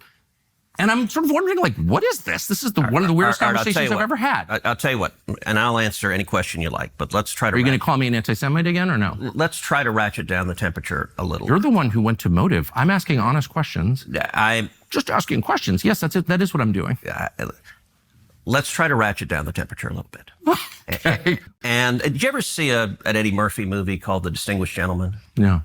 It's this great movie. It's actually a fun comedy about politics. And Eddie Murphy in the movie is a con man who gets elected to Congress. And he's literally a con man who, the congressman dies, he has the same name, and so he runs and they get elected. And there's a scene in the movie where Eddie Murphy is a freshman member of Congress, and he's sitting down with a sleazy lobbyist. And he's asking the lobbyist, all right, what should my positions be on, I think they were talking about power plants and electrical transmission lines. And the lobbyist's like, well, what do you believe?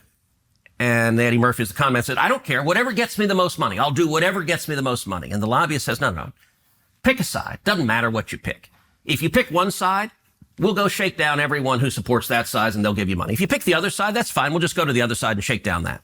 That's a little bit the way it works. And you often get leftists in the media who say, for example, if you support the Second Amendment, as you do and I do, well, you're just bought and paid for by the NRA. And that actually is backwards. I believe in the Second Amendment because I believe in the Constitution.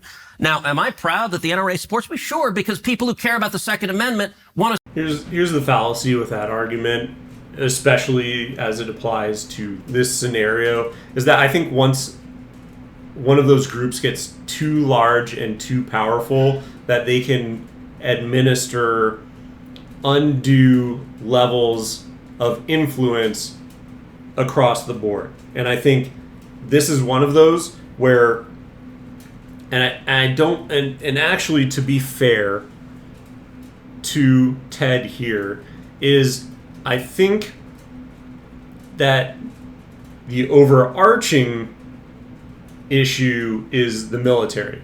I don't think AIPAC has gotten so large that it has influence over everything. I think what the issue is that the military industrial complex has gotten so large that either they threaten representatives or they said you have to go along with Israel because they're supplying the cover for all of our forever wars. Whatever it is, I think this is just my opinion. It could be conspiracy theory. You can label it whatever you want, but this is my thoughts on it, is that the military industrial complex has gotten so large that they are the ones saying you need to go along with it. Because again, I don't think Israel is to that level, but the problem is it goes hand in hand with AIPAC, and now you have so many people who just go along with it.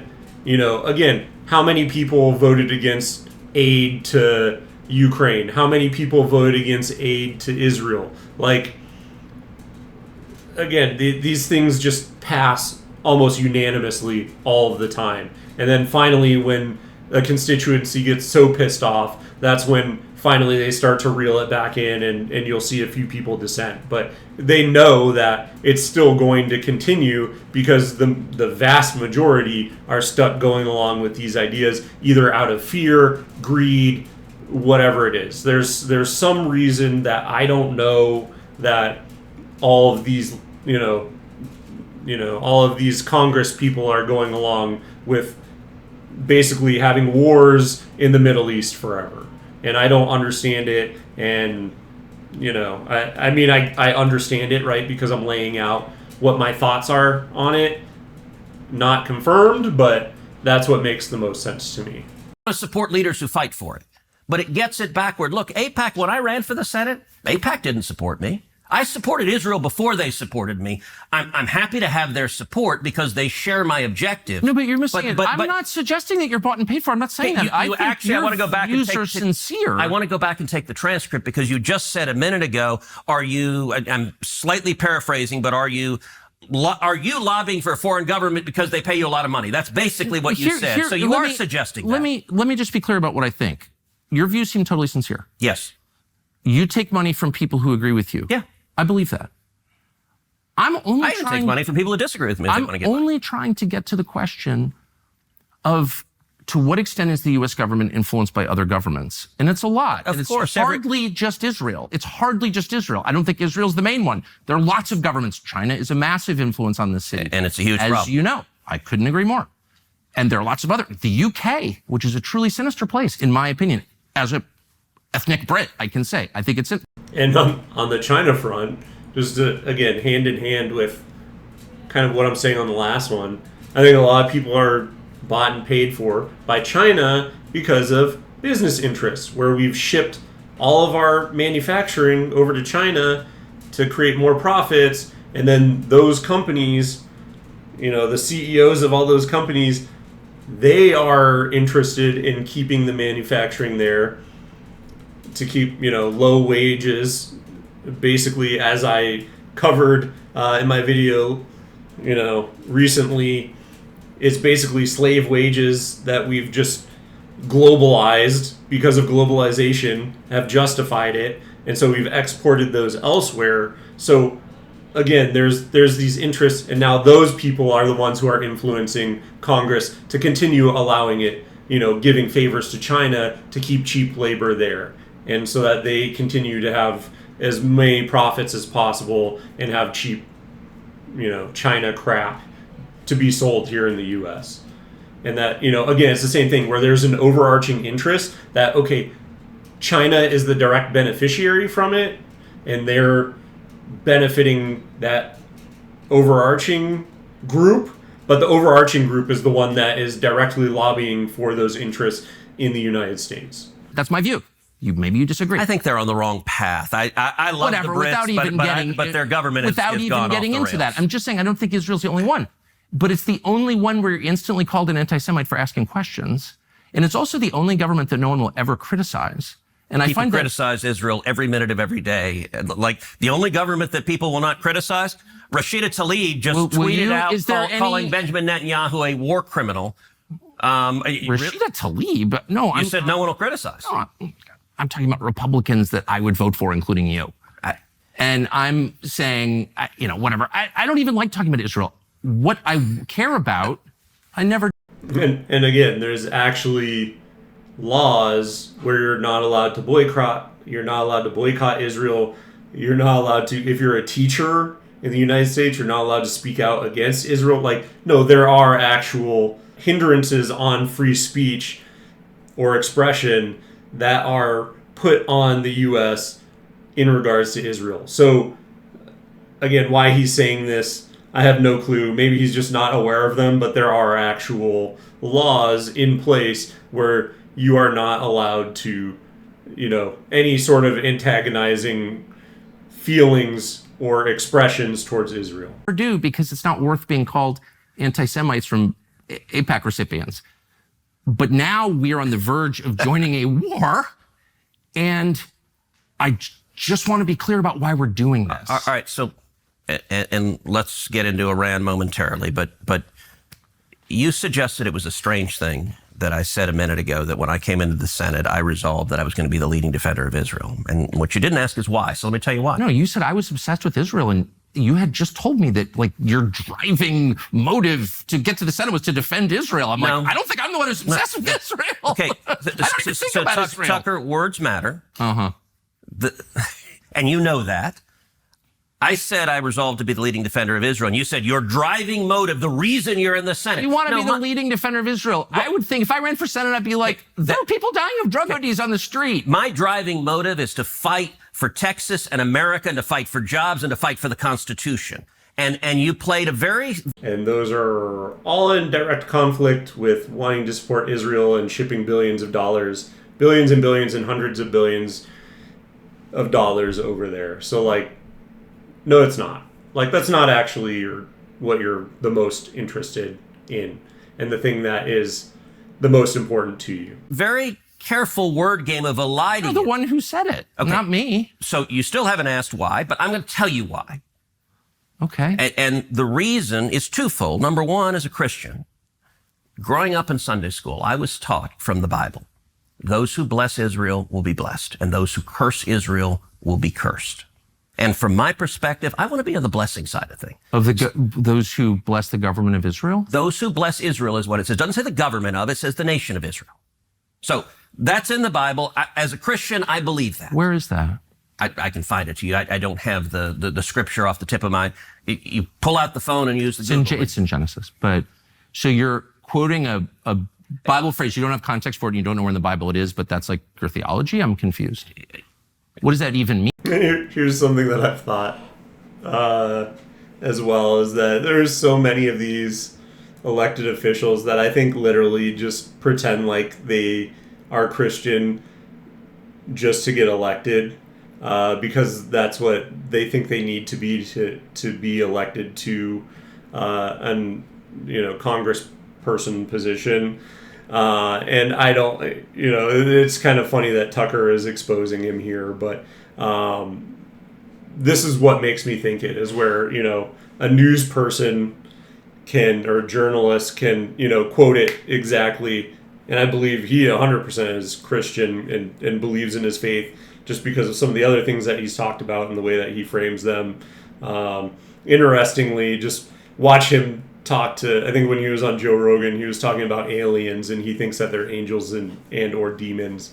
And it's like, okay, like you're fully bought in, man. And then you see Ted Cruz just get exposed here, where it makes, he's making an argument to defend Israel, which is one of his driving forces for getting into into office. And then he can't even back up. Like, how many times have you quoted that? And then maybe this is the first time that he's ever been called out on it, and he can't even tell you exactly where it states it, which is kind of silly to me. And again, just is another point on the graph of why I don't believe that a lot of these Congress people are actually, the religion that they state to be. They just think it's a check on the list of, oh, I have to be this, this, and this, and this to get elected, or to, increase my chances the best that I can to become an elected official. And so these are the things that I'm going to espouse to believe in. Or, as a backset for, oh yeah, this is, the Bible drives me to support Israel. And it's like, okay, like, no, that isn't actually what it is, but sure. Tucker. I'm a Christian. I want to know what you're talking about. Okay. Where does my support for Israel come from? Number one, because biblically we're commanded to support Israel. But number two... Hold on. I'm not holding on. Hold on. You're a senator, and now you're throwing out theology, and I am a Christian, and I am allowed to weigh in on this. We are commanded as Christians to support the government of Israel? We are commanded to support Israel. And what does that mean, Israel? We're told those who bless Israel will be blessed. But hold on. Define Israel. This is important. Are you kidding?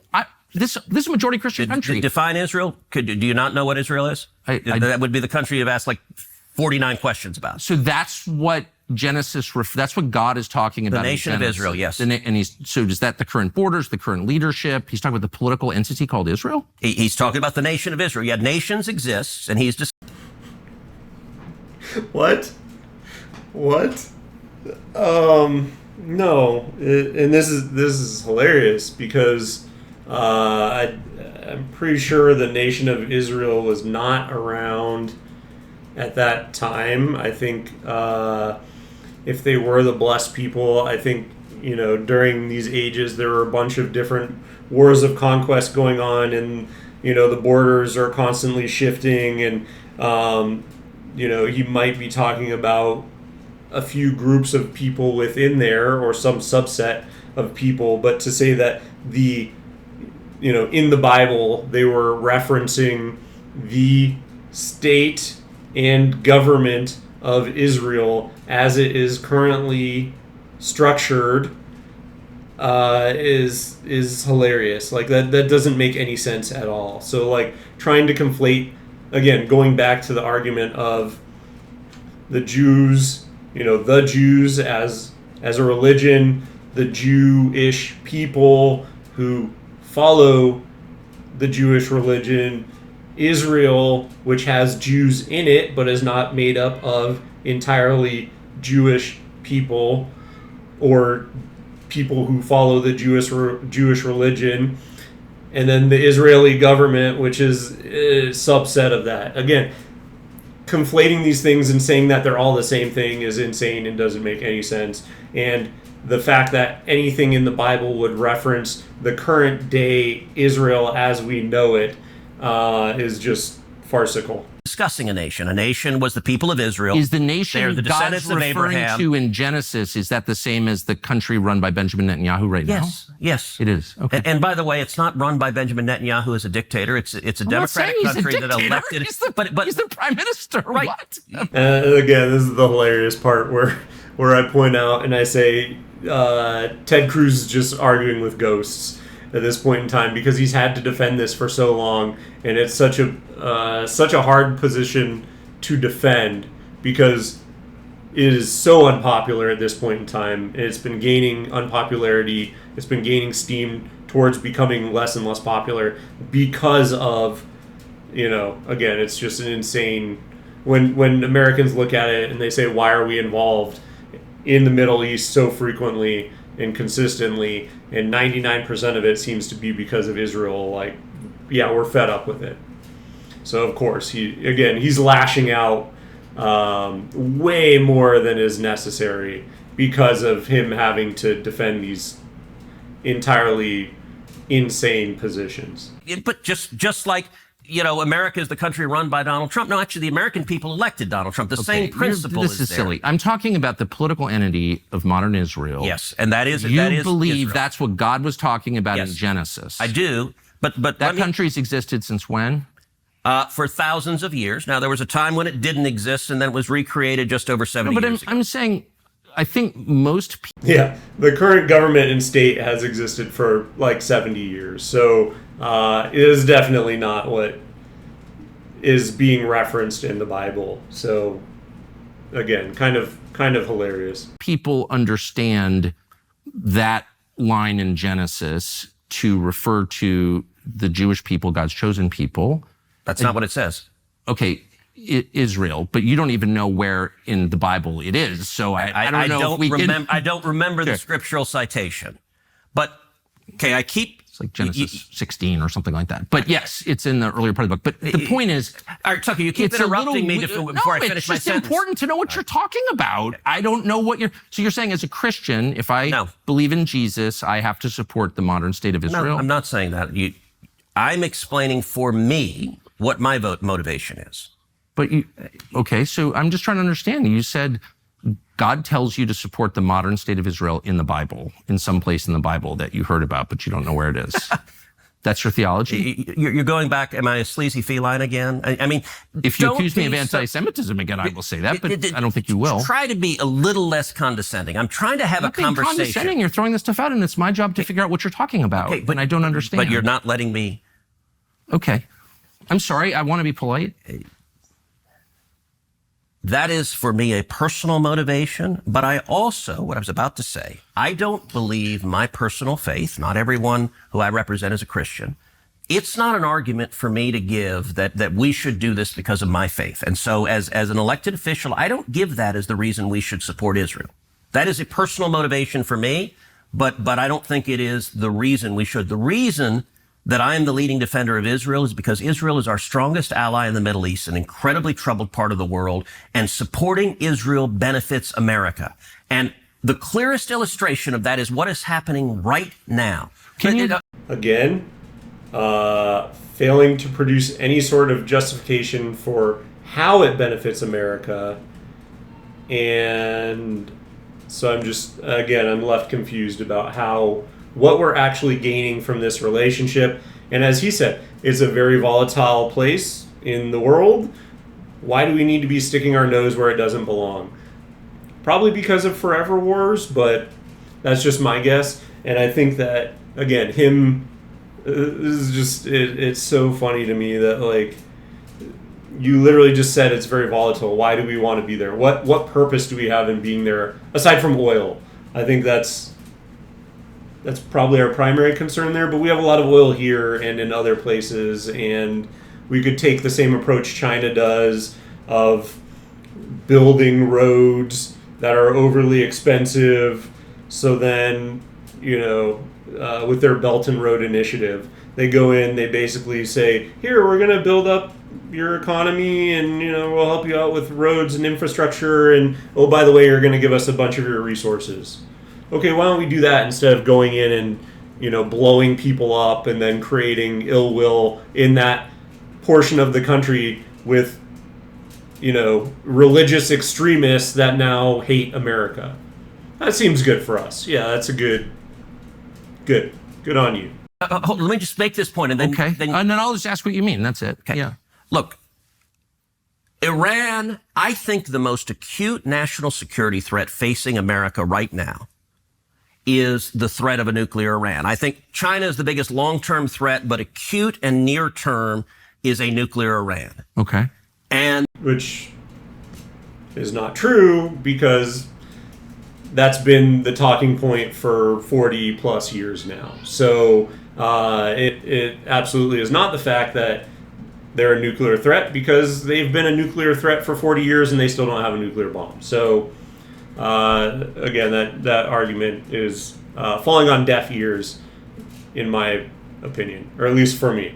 It's a very poor argument. And I think Israel is doing a massive favor to America right now by trying to take out Iran's nuclear capacity. And the reason I view Iran differently, we talked before about Iraq. I opposed the Iraq war. We talked about Syria. I opposed military intervention in Syria. The reason for that is those did not pose a threat to the United States. I think Iran is markedly different. Number one, the Ayatollah is a religious zealot. He is a lunatic, but a particularly dangerous kind of lunatic, because he's driven by religious fervor. When he says death to America and death to Israel, I believe him.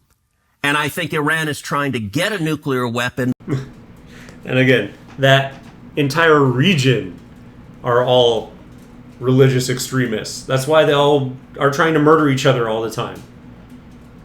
That's what it is. They all believe that. That's why we shouldn't be involved there at all, because if we weren't involved there, it would just be death to Israel, which is still not great, but they would leave out the death to America part, which I think is America first. That is what is best for us, is that we get left out of that statement completely. But instead, we go bomb them, and now it's death to Israel, death to America. So I'm glad that we're being lumped in there, and at the end of the day, I don't see anything out of it aside from inflation. There's nothing that directly benefits me out of us supporting Israel. Because there is a very real possibility they would use a nuclear weapon. So you want to ask, how does supporting Israel benefit us? Right now, this tiny little country, the size of the state of New Jersey, is fighting our enemies for us and taking out their top military leadership and trying to take out their nuclear capacity. That makes America much safer. So the president has said repeatedly Iran cannot have a nuclear weapon, yes, and he will do whatever it takes to stop Iran from getting a nuclear weapon. He said that like 100 times. He clearly means it. I think he will use force to effect that if he feels he has to. I think he's been really clear about that. I don't know, but it seems that way. Do you feel that? Do you think that's correct? Whether he would use force to stop a nuclear weapon, I think he has put that option on the table. He certainly suggested. I mean, I have literally no idea what's going to happen, but just reading his statements, he's made that really clear. So what he has been very clear about, and I spoke with the president on Sunday, is he has been very clear to Iran that if they attack U.S. servicemen and women, there will be real consequences and I think very serious military response. By the way, this is a sidebar, but I just can't resist. The Prime Minister of Israel said that Iran tried to assassinate Donald Trump twice. Yeah, I read your newsletter this morning, and but do you believe that's true? I think it was sort of a word game. What is true is Iran is trying to assassinate Donald J. Trump, and they have hired hitmen. Now, you pointed out... No, he said that they have tried twice to kill him, and I don't know that, I don't have any evidence that's true, but I sort of wonder if that is true. Why aren't we at war with them already? Okay. And I read your newsletter this morning, and I thought it was playing word games to draw a political point. How's that a word game? It's my president. And can I tell you? Yeah, please. Okay. You rightly pointed out there's no evidence that this clown in Butler, Pennsylvania, who shot the president was working for the Iranians. I don't think he was. There's no evidence of that. Although I would like to. Yeah, and in fact, I think all of the evidence points to the fact that there was someone from, it was either FBI or CIA that visited him a ton of times, or at least nearby, the offices in D.C. basically on phone logs, tracking the phone that went back and forth between Butler, Pennsylvania, and offices in D.C. So take from that what you will, but it seems more like it was not Iran that was behind Butler, PA. To know more about who he was and what's going on. But I don't find it plausible that he was working for the Iranians. So, was that caused by the Iranians? No. But what is true, and what your newsletter didn't acknowledge, is it true or false that Iran is currently trying to murder Donald J. Trump and has paid hitmen to do so? Well, that's the question, and I don't know the Butler, Pennsylvania thing. Pennsylvania. Let's just put that aside. I don't know. So Netanyahu misspoke when he said those two assassinations were because of Iran. But what he was saying, no, he didn't misspeak. He literally said it because, like all the things he says, all you have to do is literally listen to any of the speeches that he gives in English versus the ones that he gives in Hebrew. And if you listen to the ones that he gives in English, literally every single one of them is directly tailored to speak to the American people. Like when he's, a country the size of New Jersey, and, this is like you guys being attacked on 9/11, and whatever parallels he's trying to draw, there's a reason why he relates them directly to things in America, is because he's trying to basically propagandize the American people to be on board with the Israeli goals and Israeli actions and justify and have us. He thinks we're dumb enough that we just go, oh yeah, he's talking about America. Yeah, it's America. We should support him. And this is just another example of that, where he's trying to basically say that, Iran was behind because you guys couldn't figure out what happened. Iran was behind it, and so I'm just going to try and pin it on them without any sort of consequences or blowback. And again, now Ted Cruz is being confronted about it, and now he has to backtrack on what was said and basically play. And again, I think this points to my earlier point that he's growing increasingly agitated, having to answer questions about why we support Israel, why Israel is making claims that these I guess terrorists, if you want to call them that, but would-be assassins, why they're making untrue statements about them and tying them to Iran when, we have no idea what actually happened. And so, again, he's just growing more and more belligerent, having to answer these stupid questions and put up with, not stupid questions, but why he's having to stupidly back up what Benjamin Netanyahu is saying and basically support the insane things that are coming out of his mouth and a lot of Israelis, to be quite frank, out of their mouths as well. The thing that is right is they're actively trying to murder Donald J. Trump. Is there... Okay, so you're aware of a plot to kill Trump? Yes. That Iran is paying for. And by the way... Wait, when? It has been over the last, I'd say, 18 months to 2 years. In the United States? In the United States, yes. And let me point out... Has anyone been arrested? For the Trump attempted assassination, no. But they are also actively paying Iranian hitmen to murder Mike Pompeo when he was President Trump's first Secretary of State, the first term, rather. Wait, real quick. So we're accusing them, but we don't actually have any of the details. But we're just going to make accusations. Okay. John Bolton, when John Bolton was National Security Advisor to President Trump, and a guy named Brian Hook, who was Assistant Secretary of State. Right. During the Biden administration... Wait, but hold on. Can we go back to Donald Trump because he's the president? No, it's a big deal. What do you mean? When no one has been arrested for these assassination attempts on Trump. Yes. They've hired hitmen. How do we know that? All right, let me break it down. People have been arrested. So this is a hilarious thing because you can tell, like, all of them are so used to just dealing with mainstream media where they will never ask these type of questions, which is why I'm, very grateful that Tucker is out on his own now, because he actually has, journalistic integrity now, and he can ask these types of questions, these pointed questions, which probably got him ousted from Fox.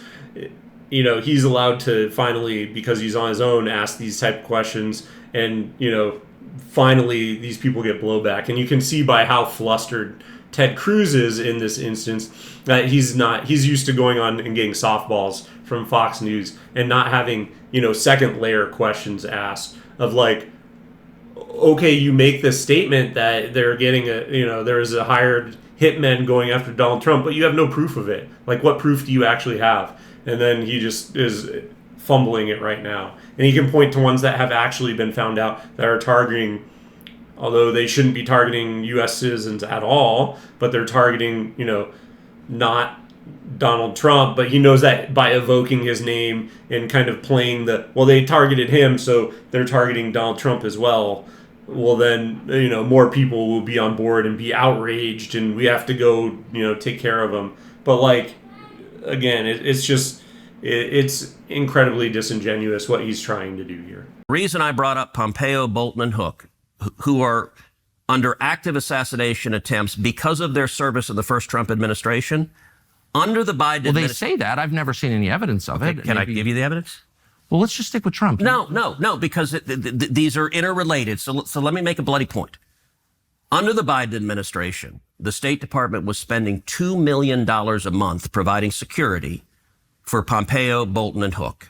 And they did arrest Iranian hitmen at John Bolton's apartment complex who rented, I think, the apartment next to him and were actively trying to assassinate him. And they went and arrested them. So, yes, they caught Iranian hitmen. Now, it so happens Iran's not very good at it. And so they are actively trying. And in fact, but what about Trump? He's the president. If there's a plot to kill Trump by the Iranians, so you dispute that the Iranians are trying to kill Trump? Of course. I mean, that's the most important question. The Prime Minister of Israel just said there have been 2 assassination attempts against Donald Trump by the Iranians. And I think it's a very fair question, maybe you disagree, to ask, what are you talking about? Okay. And I agree with you that he misspoke. So there weren't those 2 attempts? There were 2 attempts, but the clown in Butler, Pennsylvania, and the other guy on the golf course were not connected to the Iranians. That's the part that he misspoke. But by the way, when you speak all the time, occasionally, what he said that was accurate is that Iran is actively trying to... I like how he was like kind of veering towards, when you speak all the time, sometimes you misspeak.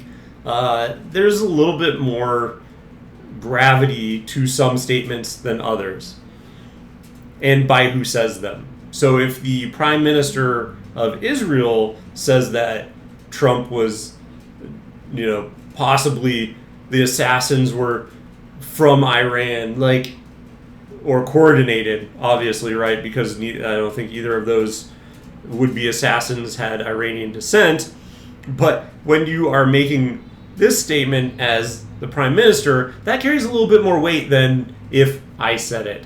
Because if I said it, a few hundred people, maybe 1,000 people will see this, versus if he says it, the world is going to see it. And so, again, you can't just throw out accusations like that. And for him to, it's so funny that he kind of took this and then veered away from it.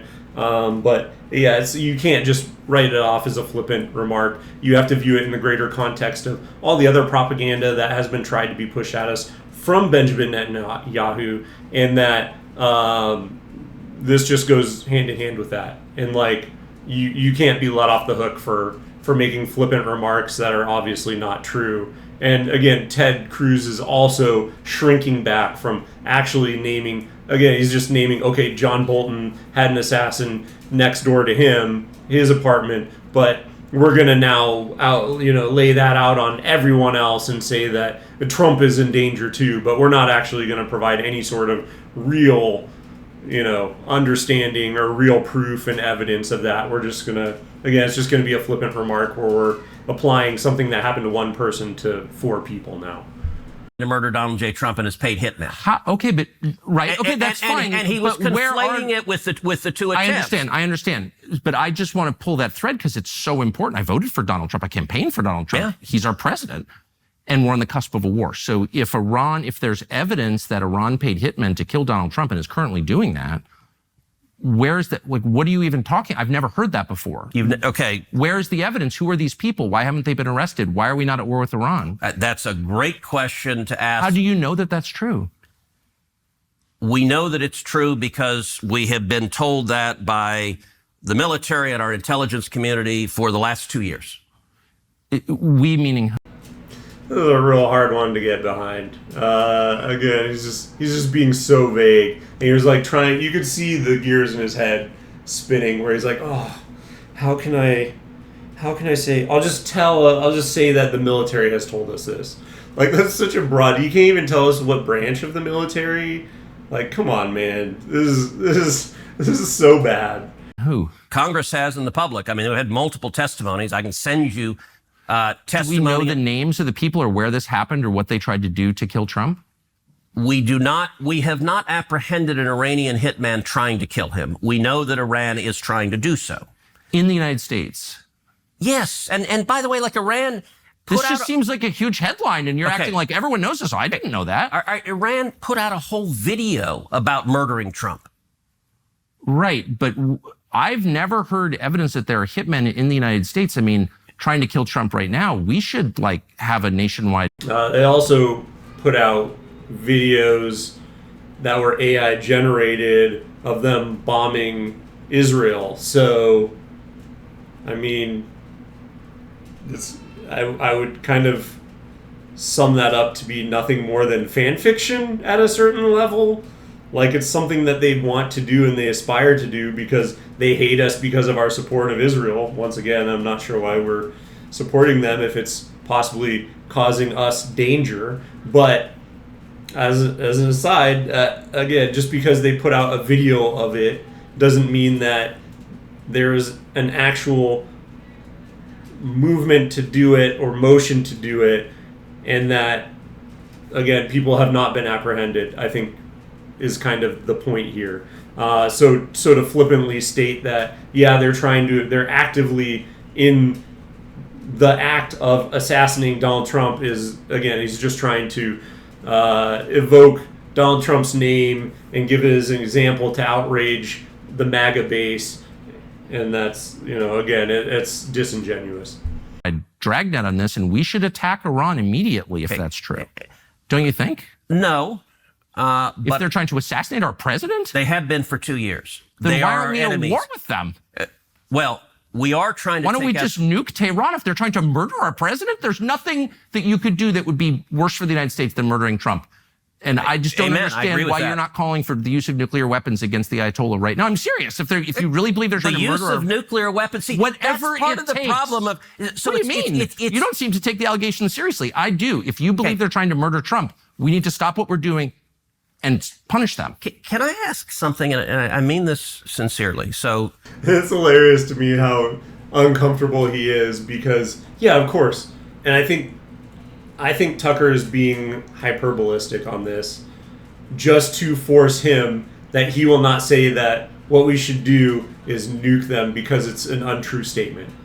Because if it was true, yeah, I think using nukes is kind of extreme, but the point that he's making here is that you're lying. Like, you're lying, and you're not going to justify, I'm going to use such a hyperbolistic statement that would still be in the realm of acceptable to force you to admit that you're lying, that Iran is not actually actively trying to assassinate Trump, and we've not actually found any sort of actions that have corroborated that statement. All right. 20 years ago, you were, I think it's fair to say, in the interventionist world. You were a vocal, big time. You were a vocal defender of the Iraq War. I was a promoter of the Iraq War.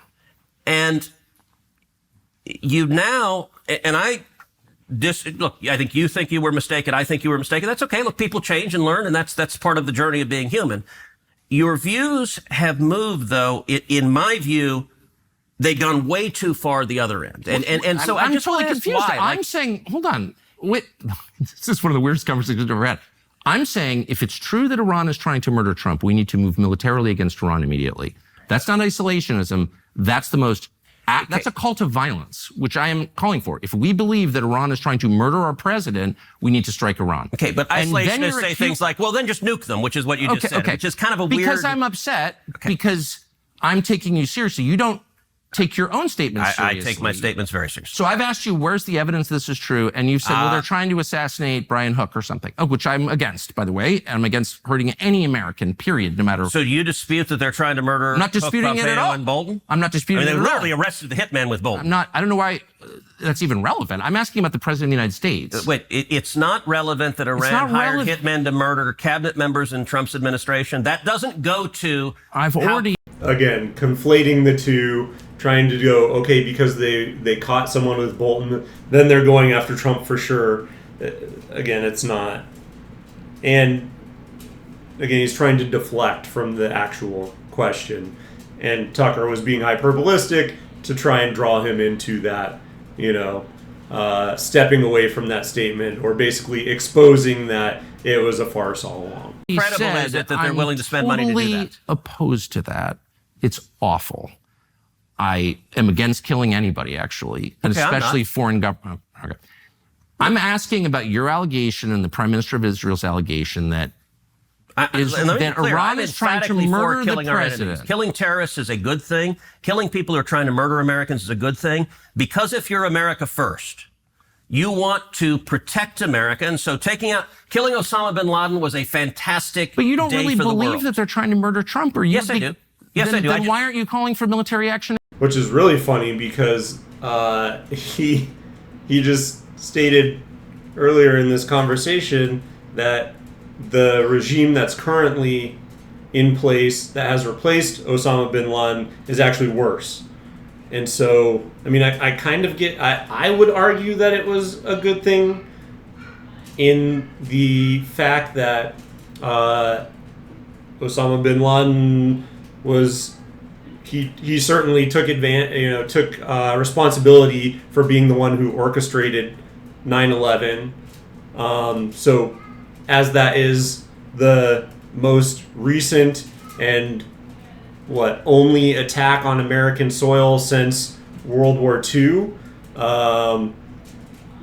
Okay, yeah, as he's the only one that's done something like that, then yes, it is good that he was removed. But you literally stated earlier in this conversation that you think that what is there now is worse than him. I'm not sure how, because again, just using that attack as a frame of reference, I don't think it was better. Yeah, they might be more extremists in the region, but that doesn't affect us, so I'm not sure why any American should care about it.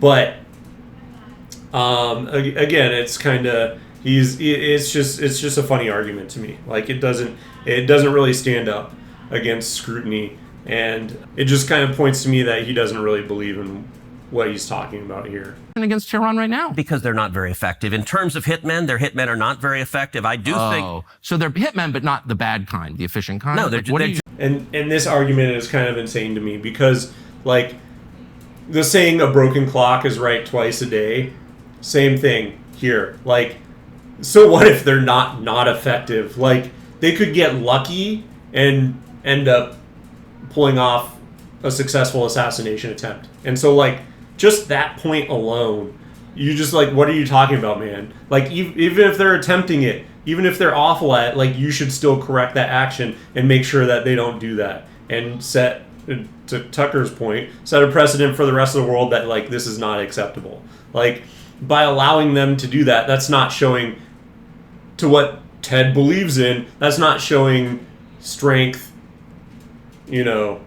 basically peace through strength. You're not promoting that. You're saying we're weak and we're allowing people to do this and we're not striking back against them. So, and I'm not saying this is what I believe, but if that's your mindset of this is how you want to actually be seen on the global stage, well, you're not doing that by allowing hitmen to try and take attempts at Donald Trump's life. So, like, what are you even talking about? What you're saying here is completely contradictory to what you were saying at the beginning of, this interview anyway. Just saying they're a weak country who is on its knees, and I think we need to... Then why are we so afraid of them? Why are they the biggest threat if they're a weak country that's on its knees? Because they're trying... I'm trying to keep track. They're trying to develop... Be a little less snarky. I know, you're right. That is a problem that I have. I'm sorry. They're trying to develop nuclear weapons. They are close to developing nuclear weapons. And even a weak country with a nuclear weapon... Look, I believe there is a very real possibility if the Ayatollah develops a nuclear weapon, that he would detonate it either in Tel Aviv or New York or Los Angeles. And that would be utterly catastrophic. And I don't know what the chances are of that. Let me compare and contrast Iran to North Korea. So to me, when he invokes, Tel Aviv, New York, or Los Angeles, the thing to me about that is that it's just fear-mongering. Obviously, the easiest, quickest place to strike would be Tel Aviv. Who's to even say they have ordinances that could reach New York or Los Angeles? Like, that just seems like, again, it's the same thing that I was saying that Benjamin Netanyahu does, where he's trying to basically pander to us and use propaganda aimed at us. This is the same thing. We're just saying, they could strike us. They could strike us. No, okay, they can't really. Like, do they have intercontinental ballistic missiles that could reach that far? Have they actually done the research to know how to load a nuclear payload onto something like that? Like, to me, it doesn't pass the sniff test, and it just sounds like he's trying to make us feel sympathetic towards trying to take out Iran and their nuclear capabilities. Wait, can I just ask one last question about trying to kill the president? You sincerely believe, you promise, that right now the Iranian government is trying to murder our president? Yes. You sincerely believe right now? Absolutely. And yet you are not calling for military action against the government that's trying to murder our president. Can you explain that? I don't think they're very effective. Okay. No, I think you don't think that, and you're just making stuff up. Like, 100% you don't believe that. Like, every single time he's asked this, or to reinforce, yes, that is what I believe, he takes a monumental pause. And that's like the most dead giveaway. Like, obviously you're just making stuff up. I do think we should, by the way, America is You're willing to take that risk? I think we should protect the president and we should take out our enemies. Well, Israel is doing that right now. But aren't they? Why would we outsource it to Israel if they're trying to? Your first question was, why are you for regime change? That's a pretty good example of why I'm for regime change. Okay, so you're saying we should just go in and take out the government of Iran. Why would we outsource it to Israel if they're trying to murder our president? Okay, you sound like the isolationist. What I'm saying on any military judgment is there needs to be a cost-benefit analysis of what are the risks versus what are the benefits. In this instance, I think it is enormously in America's interest to do what Israel is doing right now, take out Iran's senior military leadership and take out their nuclear capacity. That is benefiting America, and it is a good risk reward. I would oppose invading Iran and putting boots on the ground to topple the government. If the risk got severe enough, I would support that, but I think the relative risk is not severe enough to justify that step at this time. I mean, here's the thing about that to me is that's what it's going to require, though, in my opinion. Like, you're going to have to send in people, boots on the ground, because otherwise, how are you going to get into some of these places? Like, I have seen some reports where it's saying that they don't even think, obviously their leader is hiding out in bunkers under the ground right now, but there's some skepticism that our bunker buster missiles will even be able to reach their nuclear facilities. So, because they're so far underground. So if that's the case, like, how are you going to, I would assume their leader isn't in an equally secure area. So how do you even know that we have anything that can touch him without sending people in and having boots on the ground, which no one wants, except war hawks. Like, the most insane war-driven people are into that, and no average American citizen wants that after the last, decades and decades that we've spent in the Middle East. What I would absolutely oppose under any circumstances is invading Iran and then staying and trying to turn them into a democracy. And part of where Iraq really went off the rail. Which is hilarious, because that's the entire reason that we're doing this. and I'll stand on that right now, that what is going to happen, unless there is enough backlash, what is going to happen is the exact same thing.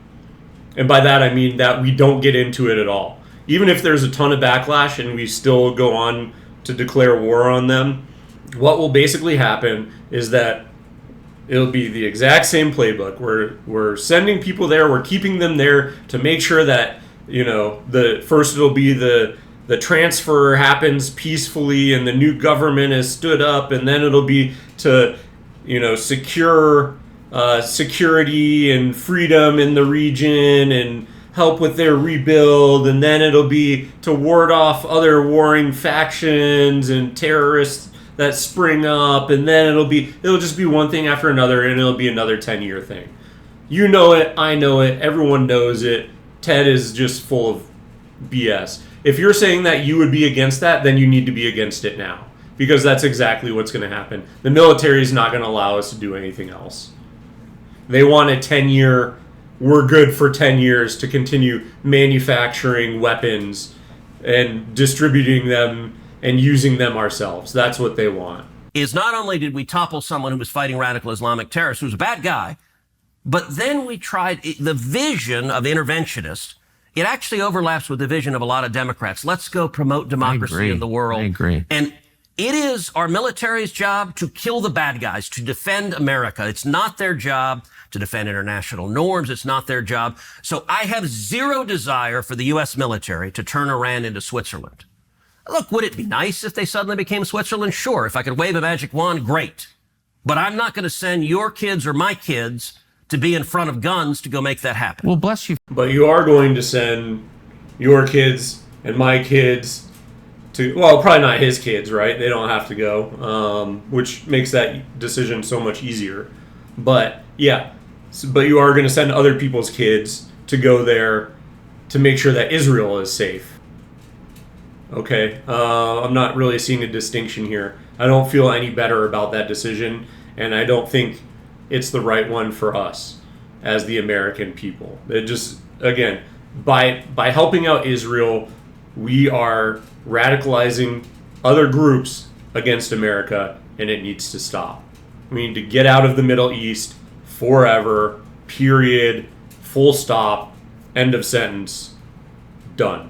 For that, I think that is the lesson that I learned from Iraq. I promoted that war. Apparently, unlike you, I was dumber. And I think that you just articulated the main lesson of it, which is it's hard to do that, and we're not good at it. But I will, and so we are agreeing on that. I will say, as a corollary, vehemently agreeing, as a corollary, that doesn't mean that horrible, evil dictators are okay. And going back to Reagan and the Cold War, we have lots of weapons. I am happy to highlight the brutality, the oppression, the human rights abuses of regimes, even though I don't want to invade them, because I think the bully pulpit of American leadership is really powerful. And I think dictatorships are terrified. So I've spent 13 years in the Senate. One of the things I do frequently is highlight dissidents in Iran and North Korea and China. In Venezuela, people are being tortured. Miriam Ibrahim in Sudan, who was sentenced to 100 lashes and then to be killed for the crime of being a Christian. And I repeatedly went to the Senate floor and shined a light on the government of Sudan. It was corrupt. It was evil. I practically begged Barack Obama, say her name. Ultimately, I felt that way with the J6 prisoners. Yeah. Look, yes. Look, there is power to speaking out. And ultimately, Obama never did say her name. He would not say her name.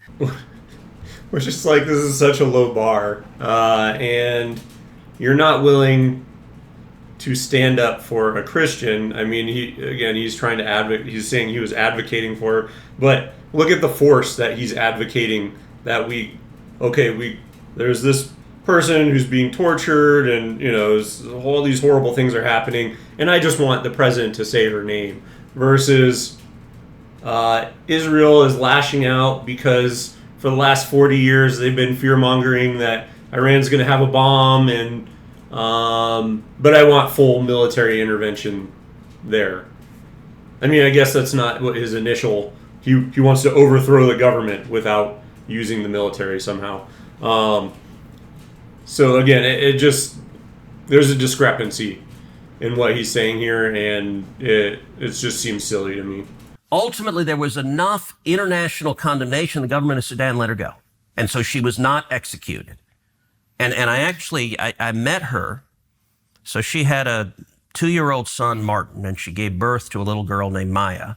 And she was in leg irons in prison waiting for the death sentence. They were not going to kill her until she gave birth. And they told her, we will not kill you if you will renounce Jesus. And she refused. And I met her. She was in D.C. speaking at a conference after she was released, obviously. And I asked her, she's a tiny woman, very small woman. I asked her, I said, when you were in that prison cell with your kids, how did you have the strength not to just give in to despair? I mean, I've never been threatened with murder unless I renounce my faith.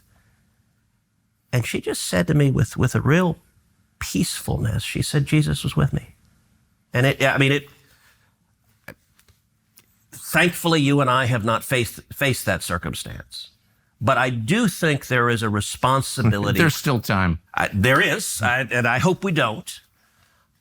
And actually, I'll use another example. John McCain, who you and I disagreed with on a lot of issues, I respected and admired him for his service and time as a prisoner of war. I think his policies I disagreed with vehemently and fought against them. But the man fought for America, and he was thrown in prison, and he was tortured by Vietnam, and he was given the opportunity to be released early. And he turned it down because he thought it would be dishonorable to leave before his fellow servicemen and women. And when I first got here... There were no women there, but yeah. Okay, man, you're right. When I first got here, McCain hated my guts, and he actually referred to me and Rand as wacko birds. I remember. I have up on the shelf, I have a baseball cap that a grassroots supporter gave me with a picture of Daffy Duck and labeled wacko birds, which I liked and laughed when. But when he did that, I went to the Senate floor and I gave a speech praising John McCain. And it was the day he had attacked me publicly. And it happened to be, it was the 40th anniversary of his release from the Hanoi Hilton. And I was consciously, Hanoi Hilton, and oh, wow. I agree with you about McCain. I just want to end by asking you specifically about what's going to happen next in Iran and what should happen next. So you've called for regime change. You've said you don't favor the U.S. military participating in any kind of regime change. You said you don't think, and bless you for saying this, that the U.S. military should try and turn it into Belgium. Yeah. Thank God. But there is a third option where it turns into Syria, where it's this open wound and it causes massive migration and further destroys Europe, as Syria has. Yeah. And that's a huge cost, and where lots of people die and religious minorities get murdered in Syria again. Are you worried about that? Sure. And listen, that lots of bad things can happen. But going back to what we talked about, the principle of defending America, I agree with President Trump that Iran with a nuclear weapon is an unacceptable risk to America, and we need to stop it. I agree with President Trump, and I'll make a point. But he's not for. And Israel has been claiming for 40 plus years that Iran's going to have a nuclear weapon in a couple of months for 40 years now, and it hasn't happened. So, again, I'll say it a million times that that's kind of a false equivalency. And even our own intelligence said that there is no threat of it in the immediate future just 2 months ago. And that was like a year plus time frame. Regime change? He's not. So he and I disagree. Yeah, look, I think he thinks it would be better. He has not said he's for it. And you know what? Look, it is consequential when the President of the United States says, I'm for regime change. So I understand why he hasn't. What he has said is he's drawn a red line and said, Iran will not have a nuclear weapon. And here's the thing, though, is that to me, it seems like Trump is trying to play both sides of it. And it's very hard to tell whether he actually wants a deal done or not, because he oscillates back and forth where he's like, oh yeah, we're doing a deal, we're doing a deal, we're doing a deal. And then I think he's publicly stated now that that was basically a distraction so that Israel could go in and start bombing them and then, get out and they would be caught unprepared.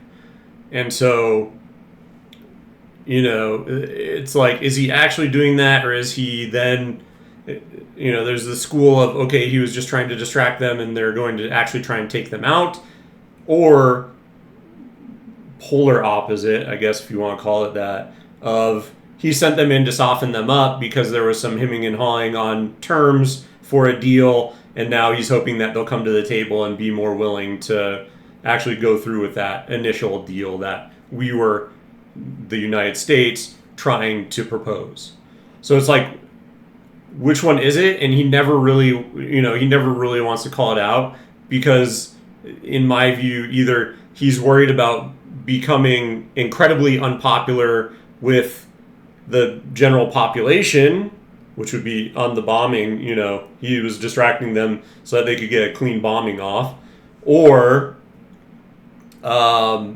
he's afraid of the military-industrial complex, and he can't be anti-war. So, like, I don't know what can't, like, that's why, to me, it kind of seems like he's, like, trying to walk a very thin line of, like, I'm not promoting it until I am, and how much can I get away with it where I can still point out that I was responsible for this action, and we're still funding Israel to do it without pissing off the population. And it's only once he starts to piss off the population, then he oscillates back in the other way. And so you just catch him wavering back and forth between these two sides, at least in my opinion. That's how I am perceiving the actions that he's taking, is it's just in between these two extremes, and you can never really understand what he's actually doing. And the only acceptable outcome is complete dismantlement. So they have centrifuges. They're enriching uranium right now. They're trying to develop a nuclear weapon. He said they must have complete dismantlement. I led 52 senators, Republican senators, in a letter where we said we agree with President Trump. That's the red line, complete dismantlement. I agree with President Trump. I agree with him supporting Israel, taking out Iran's military leadership, taking out their nuclear capability. And I'll point out, look, if you look the first term, I am hard-pressed to think of a single foreign policy decision Donald Trump made the first term that I disagree with. And that's not entirely accidental, because I spent a lot of time the first term in the Oval Office with him. And what happened... What about the Iran nuclear deal where they were capped at 5% for, enriching their uranium versus now where they're at levels that are 60%? Like... You were way further away from, having nuclear weapons at that point in time, but then he got out of it, and now we're in a world where they can have more enriched uranium than they did before. So that seems like that might have been a false step, if now we're all of a sudden concerned about, legitimately concerned, not just feigning concern, so we can go over there and topple the government and whatever. If we're actually concerned about that, it seems like that might have been a misstep. What happened in the first term often is you would have in the administration, you had interventionists in the administration, you had isolationists, and they disagreed. They would fight within the administration. And often what it would give is an opportunity for me to come in and say, hey, there's a middle path here that President Trump agreed with frequently. And it's worth noting, in the first term, he most assuredly was not an isolationist. Look, he took out General Soleimani, which I emphatically agree with. And in fact, I introduced a resolution that we voted on the Senate floor commending him for taking out General Soleimani, who was the leader of the IRGC and who was responsible for killing over 600 American servicemen and women. When Trump came in, ISIS had a caliphate that had grown up under Obama that was about the size of the state of Indiana. And Trump came in and utterly decimated them. He killed the terrorists, took away their caliphate, and defeated them. And he also took out Baghdadi, the head of ISIS. I mean, those are not the actions of an isolationist, but at the same time... I don't even know Trump, what isolation is. It's just a slur designed to control... I mean, I've never met an isolationist. I don't even know what that means. Okay, Rand Paul is my colleague. Rand is an isolationist. Okay, and Tucker, you've become one, and I don't mean it as a slur. Of course I've not. You consistently say... You have said, actually, I want to read from your newsletter, because if you ask what an I mean, I don't think it's isolationist to say that we shouldn't be in the Middle East. Like, what good has come out of us sticking our nose into the Middle East? Like, there's been nothing good that has come from it. Like, I mean, for the average American, sure, for like oil companies or billionaires and, you know, military industrial complex to go back in and rebuild, or to, you know, have billable hours for all the soldiers on the ground over there, or to sell weapon systems. But like, what the average American, what good does that do? It's not, you know, I don't, again, being in disagreement with us constantly going into the Middle East does not qualify as isolationist. And I agree with Tucker that it just seems like a slur to try and, you know, oh, they don't want to, they're weak, they don't want to do anything. It's like, no. If there was actually a threat to us, then yes, let's go in and do something. But until that time, it doesn't make sense. Why are we there? That's not isolationism, that's common sense. Isolationist is. Your newsletter a couple of days ago, you wrote, Iran cannot have a nuclear bomb, and we're hoping to get back to the negotiating table. We will see. There are several people in leadership in Iran that will not be coming back, Trump said, following the strikes. Right. It's worth taking a step back and wondering how any of this helps the United States. We can't think of a single way. Okay, that to me is the essence of isolationism. And let me just ask. No, it's not. It's, like I just said, it's common sense. How does this help us at all? This is not America first. This is Israel first. Like, what are we doing here? Ask you, when the Ayatollah chants death to America, I believe him. Do you not believe him? Do you think he doesn't mean it when he says death to America? Well, I think he hates America, for sure. And I'm opposed to that. And do you think he's willing to act on it? It's not just hate America. He also is leading a country and trying to develop a nuclear weapon. Under certain circumstances, for sure. Can we just go there and ask the Ayatollah, why do you hate America? Because I guarantee you it wouldn't be they hate us for our freedom, or we hate them for their freedom. That would not be what you would hear. It would be because you're propping up Israel and arming them and allowing them to create conflict all around the Middle East. I mean, literally, just think about in the last year, there's been indiscriminate bombing of Gaza. They struck out against Lebanon and drove their military back up north. So there's two, and then now striking Iran. Like, there's literally been 3 incursions that Israel has done as the aggressor in a year. What are we talking about? What are we talking about? Like, it is insane to me that, again, we can't, these people just can't seem to get to the root of why they hate us. Because we're arming an aggressive regime that's going out and making preemptive strikes on its neighbors. Of course they hate us. How could they not hate us? So the question is, do you act in a way that makes that more or less likely? And that's a tough call. It's something that you can debate. One of the ways you shut down debate is by calling people names like isolationists, pretending they're like pro-Nazi or something, or as you did, claiming I'm an anti-Semite. Right, that's not a way to get to a solution or have a rational conversation. That's a way to make people be quiet. And I'm against that. And okay, so if you don't like the label isolationist, how would you... Look, Rand, and I served with Rand. Rand is a friend of mine, but Rand opposes every military action in every circumstance. Of course I don't oppose every military. This whole thing is infantile, and you know that it is. It's a way to call people names. So which of Trump's military actions do you support, and you disagree with them all? And make them be quiet. Give me another name. If you don't like that, I'm not trying to have you be quiet. We've been talking an hour and a half. I'm asking, if you don't like the name isolationist, how would you describe it? I would describe myself in the same way you falsely described yourself in this. Anti-interventionalist? Can we just not insert ourselves into the Middle East? Can we remove ourselves from the Middle East into something that doesn't involve us at all? Like, if Israel wants to do nation building and expand its borders, can it not just do that by... I mean, it gets $3 billion from us a year. for its security. So why, in that case, can't we just allow them? They can even use that $3 billion and see if they can go out and expand their borders by themselves. I'm thinking not. And so the farcical belief that, this is isolationist. No, we just don't want to intervene in places where we do not belong. Just stop it. Conversation. Falsely. Yes, so falsely. What did I say false? You said that the only thing that matters in a foreign policy decision is whether it helps the United States. I didn't say the only, I said the predominant. That's what I understood. Okay. So let me revise what you said and apply it to myself and say the only thing that matters is whether or not it serves the United States. And I feel very stung by what happened in Iraq, if I'm being honest. Possibly because, unlike you, I guess, I supported it. And I saw us get drawn into it in a way that nobody anticipated. And I saw the cost just $3 trillion.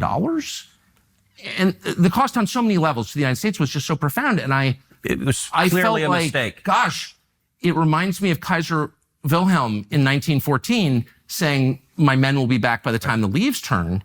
And of course, that destroyed Christian Europe. So it's like you don't really know where these things are going once the shooting starts. That's my only point. And calling people names, anti-Semite, isolationist. That's a very good point by Tucker. It's exactly what I was saying earlier, is that, yeah, you say it's going to be this quick little incursion, and then it turns into a 10-year occupation that basically prints money for the military.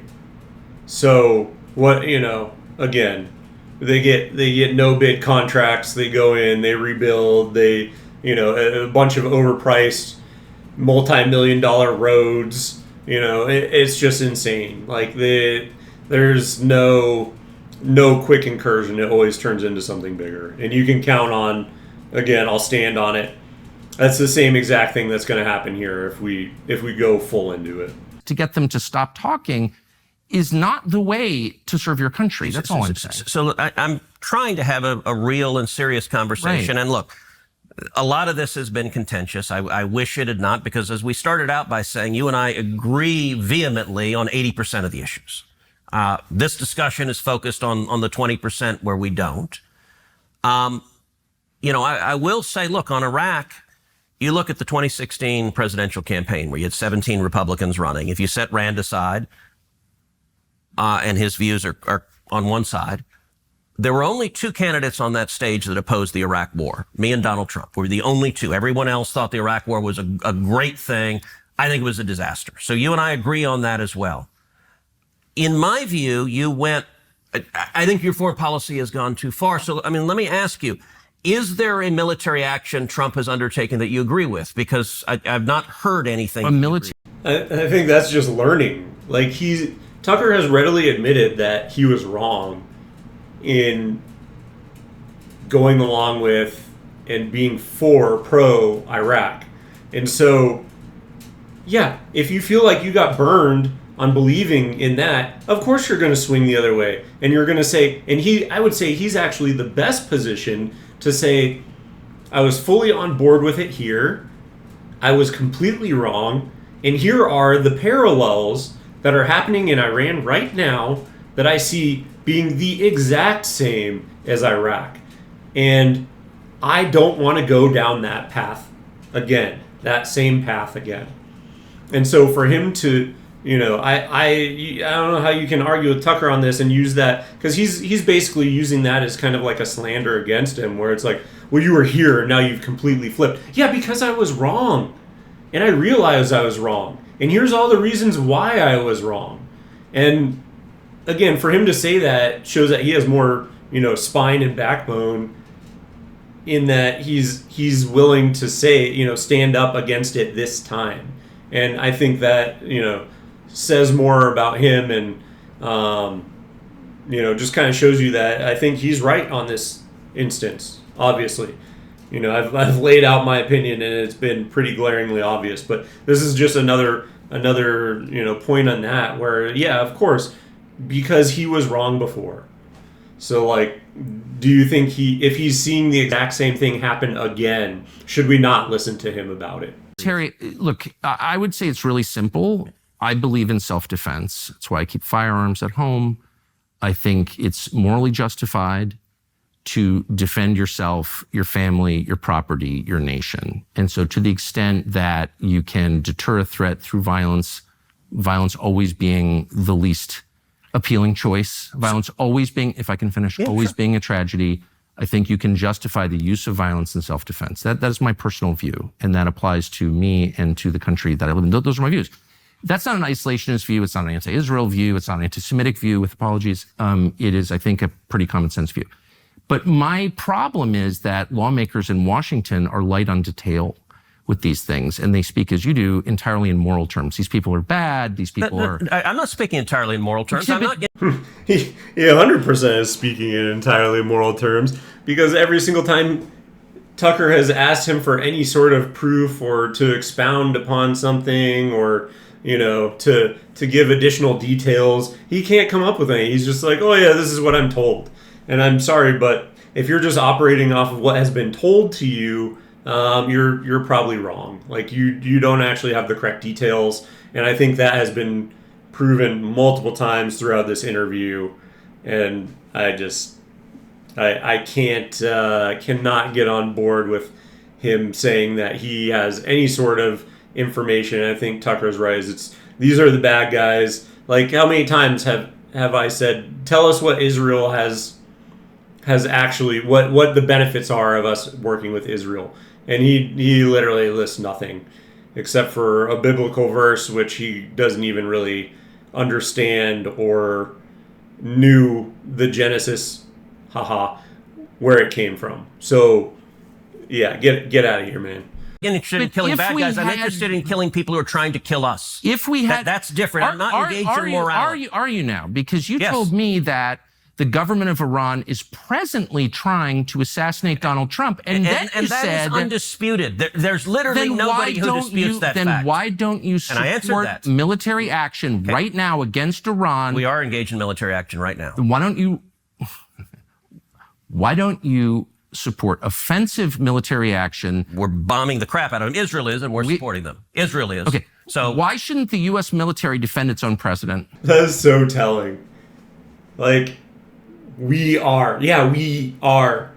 Like, you can say Israel all you want is doing it, but we're supplying the weapons, and we're probably supplying them in the direction, if we're being quite honest.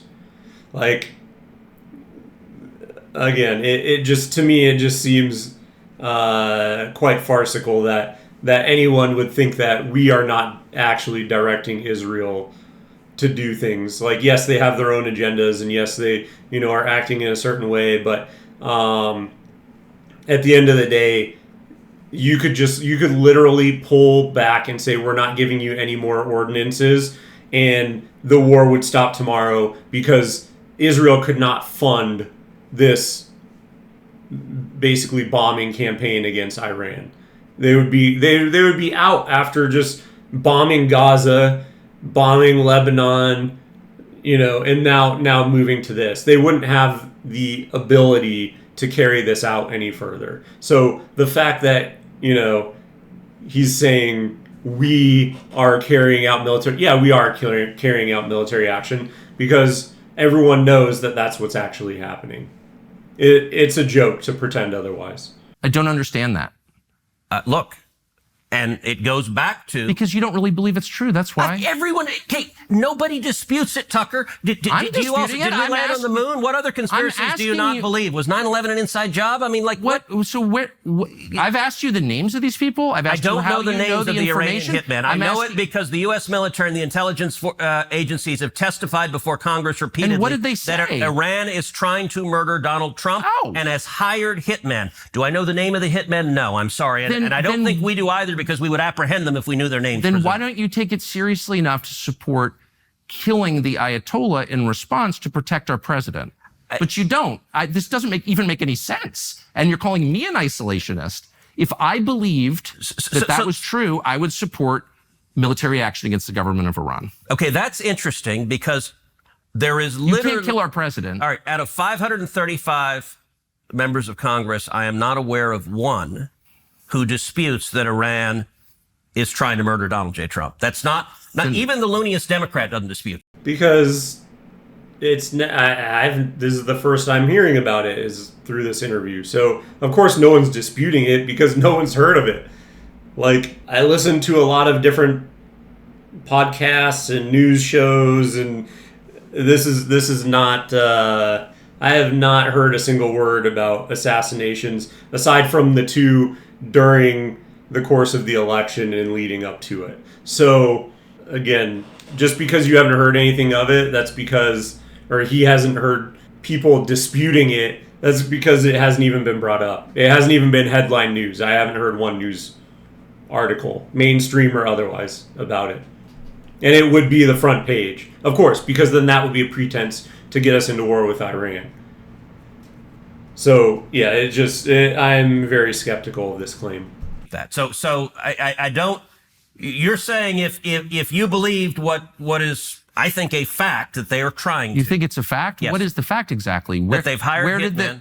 In the United States? Yes. Americans? Yeah, he's not in Iran, so they haven't hired hitmen. No, but in are Iran. the hitmen American? I don't know. Oh, okay. I'm telling you what, and by the way, I'm not the CIA. I'm not the Department of Defense. I'm telling you what they have told us. I'm not disputing it. I'm merely saying we are. That But I'm not. I'm saying the logic train has a massive hole in it. If you believe that's true, then you should, by definition, support killing the people trying to kill our president. But you don't support that. Now, Tucker, so I'm wondering what's going on here. Tucker, you took offense to the word isolationist, and I genuinely don't mean it as a pejorative. I disagree with it. But if you don't like that term, I don't know how else to describe what is a coherent foreign policy that says we're surrounded by two giants. How are you even going to call him an isolationist when he says he would support, if they were caught trying to assassinate Trump, that he would support going in and nuking them? That also doesn't seem very isolationist to me. So I don't know where he's going with the isolationist labeling. Giant nations. By the way, isolationism has long been a school of I believe foreign in policy self-defense. I'm not okay, but I'm not into the slurs, the anti-Semite stuff. I just don't like that. I'm telling you what I believe. But is there a single military action Trump took that you agree with? So did you agree with taking out General Soleimani? Oh, I don't know. It turned out better than I thought, I guess. I mean, you said at the time it would lead us to World War III. I was worried about it. I've seen that. Well, happen. but that proved not the case. I was wrong, as I have been many times. Did you agree with taking out the ISIS caliphate? Well, if we took out the ISIS caliphate, why are they running Syria right now? And you're for that. Why is that? What do you mean? I didn't say I'm for that. You don't seem to have a problem with it. I didn't say ISIS that. is now running Syria. You're like, we'll see. No, I did. Look, I mean, I know why. But by the way, I know I didn't why push you don't Assad care. out. Assad toppled. It's hilarious. You it's know like why I don't Assad care? is bad, but no, ISIS runs Syria, but that's fine. We'll just kind of wait and see on ISIS. Not a big deal. You know not a why? big deal. They're trying to kill Trump. Hold on a second. I want to get back. You know why I don't care, and why? And you do your trademark smirky laugh. I know why you don't care. What are you even talking about? What? Why don't I care? I don't know why. You tell me. Because you think it's okay. I don't think it's a smirky laugh. I think it's just he found it hysterical, and that's how he laughs. Look at his face is literally red because he caught him saying something ridiculous, and he's having a field day with it. Hey, because they're not making angry noises or something, but by your own standards, ISIS is so immoral that they must die, but now they're running Syria, and you don't think that we should take military action against the government of Syria because why? They're ISIS. What I said is I don't know how good or bad it'll be. Look, I wasn't pushing Assad out. He fell. He fell on his own, in part because he was heavily supported by Hezbollah. And when Israel took out the Hezbollah leadership, he lost his base of support. But the current ISIS leadership, you don't think is bad? You can't say it's terrible that ISIS runs a country? I am concerned about it. Concerned? Aren't you horrified? I want to see what they do. Oh, so you got a wait and see attitude on ISIS now? I think the subtext is he doesn't want to admit that they did the wrong thing.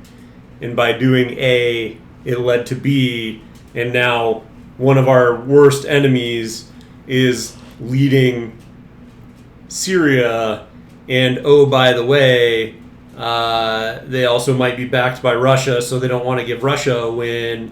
And oh, by the way, also now we're supporting Israel going into Iran, and so we wouldn't have enough capability to also go in and once again go back into Syria and then basically kick up a hornet's nest there. And again, there's just a lot of implications that we effed up in doing this. And now, hey, guess what? There's a lot more going wrong, and we don't, we've spread ourselves so thin that we've completely screwed ourselves. And now one of our chief enemies, whatever, they are running a country. So, yeah, this whole back and forth is kind of entertaining, given that subtext. On the government of Syria, they are not actively, that I am aware of, trying to murder Americans. And that's a real dividing line. Are you trying to murder Americans or not? I'm just saying it's a little weird that we waged this war against ISIS and now they're running a country in the Mediterranean. I think that people would be very, very upset about that, but you don't seem very upset about that. Did you agree with Trump taking out al-Baghdadi, the head of ISIS? I'm totally opposed to ISIS, and what I care about is results, actually, and if taking out the head of ISIS ends ISIS, I guess I'm for it, but now ISIS runs Syria, so I'm wondering how does this work? I mean, my point is... At the time, I mean, I've taken so many different positions over the years, some of which have been wrong. I really do my best to be honest and correct if they are.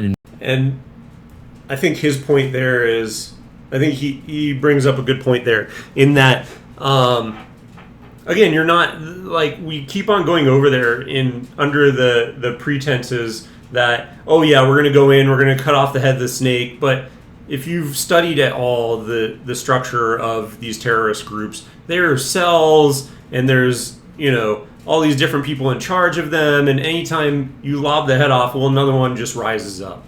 And so it's almost impossible. I mean, I would just say it is impossible to completely eradicate any of them. And again, by attacking them, you're allowing them to go out and recruit more.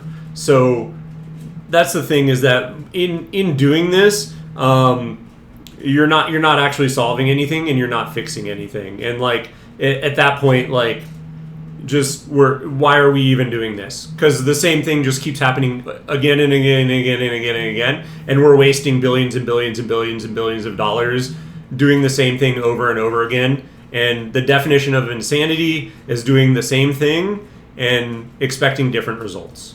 That I was wrong. I'm not one of these people who's like, I've always been consistent. No, my views change all the time because the facts change all the time. You're not going to get consistency from me. You're only going to get sincerity. Well, I will say this, and look, I believe you're sincere. Yeah. But I'm not God. I'm just some guy watching, trying to figure out the right thing for America. And I think because you believe you were mistaken, and I agree previously, I think you've overcorrected. Overcorrected. I'm worried about turning this mess in Iran into a much larger mess. That's the concern. And by the way, that's a reasonable worry. Look, I know it's reasonable. And I know you've been like, you're like ready to call me all these names for asking, you're just asking questions. Yes, I am. So here's my question to you. If the Ayatollah is killed in Iran, and he very well could if there's a war.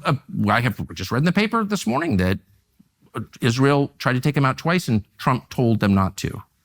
I have read that. I don't have independent confirmation one way or the other. Do you think that they should take him out? So I actually talked about it. As you know, I do a podcast every week, Verdict with Ted Cruz, and I actually talked about it in the latest podcast. And I said, look, I've seen the reporting that says that Trump asked them not to take out the Ayatollah. And what I said in the podcast is, I think it's reasonable for them to decide not to try to take him out. What they've done is targeted just about the entire top level of the military, the people that actually conduct the war.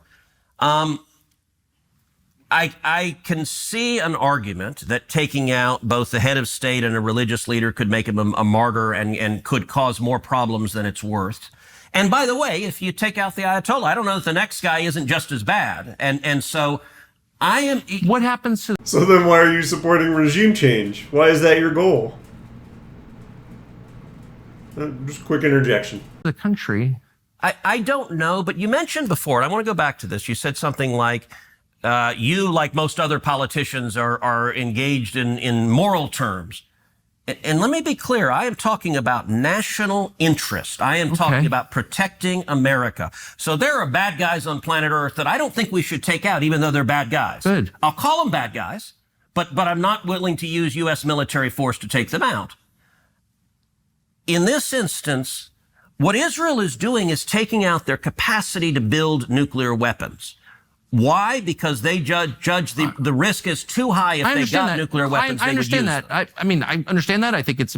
No, they're doing more than that, because there have been There's literally statements that when this all started happening, because the Ayatollah was afraid of regime change, he shut down the internet all throughout Iran. And then we being the U.S. or the U.S. government, tapped Elon Musk to give all of Iran Starlink. So, like, to state that that is the only thing that's going on, or that is our goal, or Israel's goal, or whatever, is to take out the nuclear weapons is absolutely not true. Because if that was the only goal, then why are we also giving them free Starlink?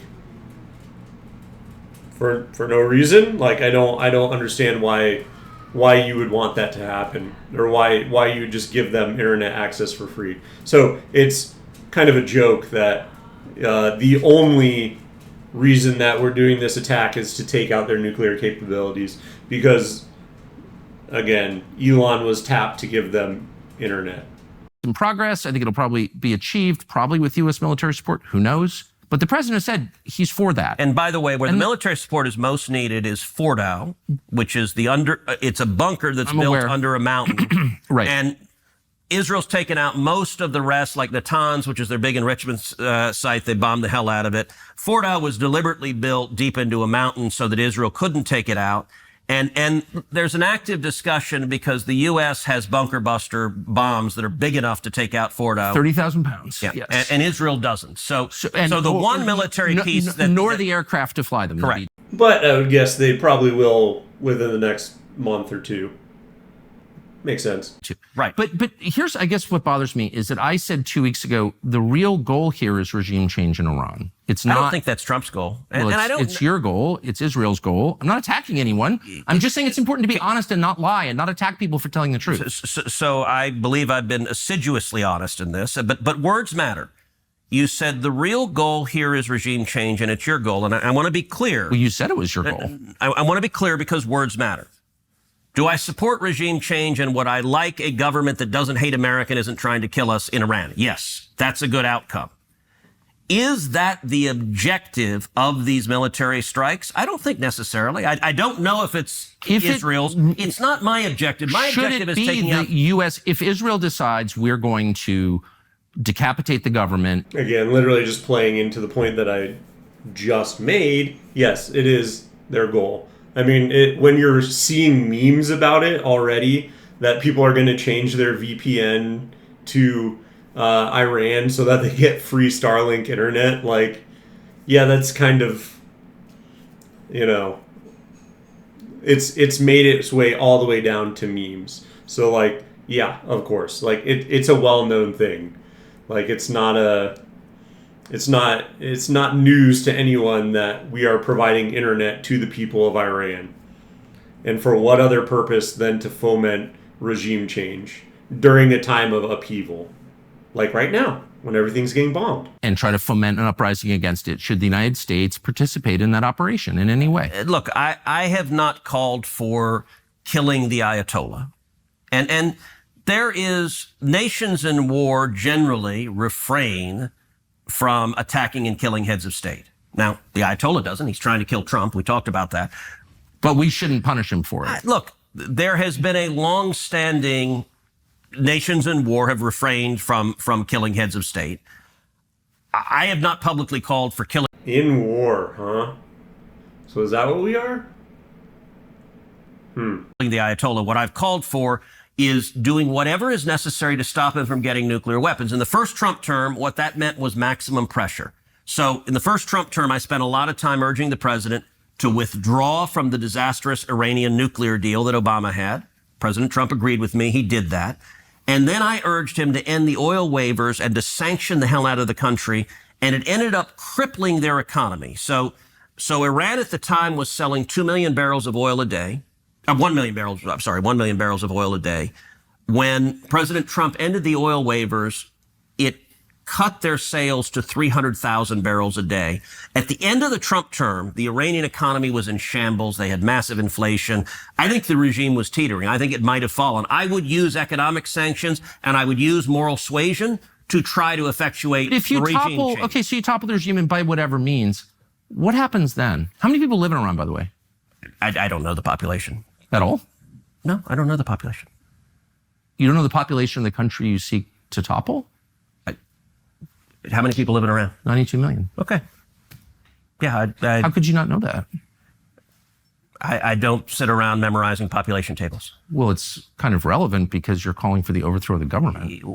I think it's even more relevant if you're planning to go to war with them, because there have been many wars that Russia has won throughout history, and now with technology being what it is, it's not as relevant. But there are many wars that Russia basically won by throwing humanity at the other side. Including, I mean, you can look to Ukraine and Russia right now, where it's essentially, it doesn't matter how many people Russia lose, because their population is so much larger than Ukraine that even if they did 2-3 for 1, Ukraine is still going to lose in the long run. And so, again, it's kind of laughable that Ted Cruz seems to think that it doesn't matter how big they are and he doesn't need to know, when in actuality, yeah, it's kind of a problem. Like, that's the issue with, if we ever went to war with China, yeah, we might, be technologically advanced, but are we technologically advanced enough that we can just piss away human capital at the same level that China can? I mean, they have billions of people to 350 million. Like, that is an astronomical difference. And the only benefit that we have is that we have essentially given a black card to the military-industrial complex to spend whatever they can imagine. And the issue there might be that because it's not audited, it's not like that money is actually being effectively spent. So you could end up with a situation that I have seen both Russia and China fall prey to, where people are over-promising what you're getting, and they basically do it the cheapest way possible, so that later this stuff will be either non-functional or it'll break. Or, I mean, just look at Boeing and making airplanes. Like, there's been no, regulatory oversight on them, and now planes are crashing out of the sky, and they're using dish soap to attach components together. Like, yeah, okay, this could be a very bad situation in the long run. And if you don't know, if you're going to war, the very least you should know is the general demographics of that nation and understand what war will look like. Again, this is just kind of a neocon war hawk take, where you're just going to say, oh yeah, we can go and it's going to be fine, and I don't really care about the consequences, and I don't think too hard about it at all, because the military-industrial complex has got it covered. Why is it relevant whether it's 90 million or 80 million or 100 million? Why is that relevant? Because if you don't know anything about the country... I didn't say I don't know anything about Okay, what's the ethnic mix of Iran?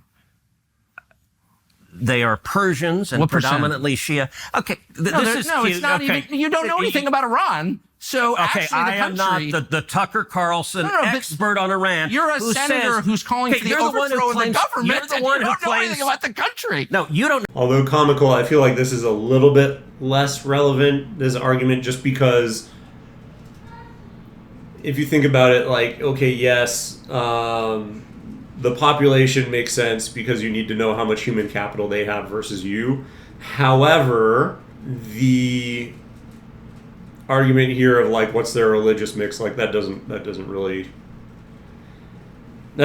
matter in my opinion, because what does that really have to do with war? But it does kind of make him use it here to make him look silly. He could have asked other questions though, like what military implementations do they have, how many fighter jets do they have, what kind of tanks do they, I mean, tanks would be a little bit far-fetched, but how many munitions do they have that could reach the U.S.? There's a bunch of other more specific questions that could have been asked. But again, I think just used to illustrate the point that he has no idea who he's calling for regime changes on. or war with. Don't know anything about the country. You're the one who claims they're not trying to murder Donald Trump. You're the I'm one not saying that. who can't figure out I'm if it was a good idea to kill General Soleimani, and you said it was bad. You don't believe they're trying to murder Trump. Yes, I do. Because you're not calling for military strikes against them in retaliation. And if you really believe we're that... carrying out military strikes today. You said Israel was. Right, with our help. I said we. Israel is leading them, but we're supporting them. Well, you're breaking news. Again, he slipped up before and said the same thing. Because they don't want to admit it, but that's 100% what we're doing. We are doing the strikes. Yes, Israel is carrying them out, but there are strikes. So, like, again, it's just a joke to try and say that we have nothing to do with this and we're not already essentially in a war. News here because the U.S. government last night denied, the National Security Council spokesman Alex Pfeiffer denied on behalf of Trump that we were acting on Israel's behalf in any offensive capacity. No, we're not bombing them. Israel's bombing them. You just said we were. We are. With our weapons. They're bombing them with our weapons. Same thing. Supporting Israel. High stakes. You're a senator. If you're saying the United States government is at war with Iran right now, people are listening. Okay, we are not bombing them. Oh, okay. Israel is bombing them. And hey, why do you do the snide? Oh, okay. What do you mean? Because this is super high stakes stuff. With our weapons. This is a huge country that borders a lot of other important countries. A lot of the world's energy comes from there. So let me you ask don't you, want Tucker, another disaster. You don't want to be Tucker, reckless. The Ayatollah refers to Israel as the little Satan and America as the great Satan. Do you believe him when he says it's the great Satan? Of course I believe him. If the Ayatollah could murder both of us right now that he would? I do.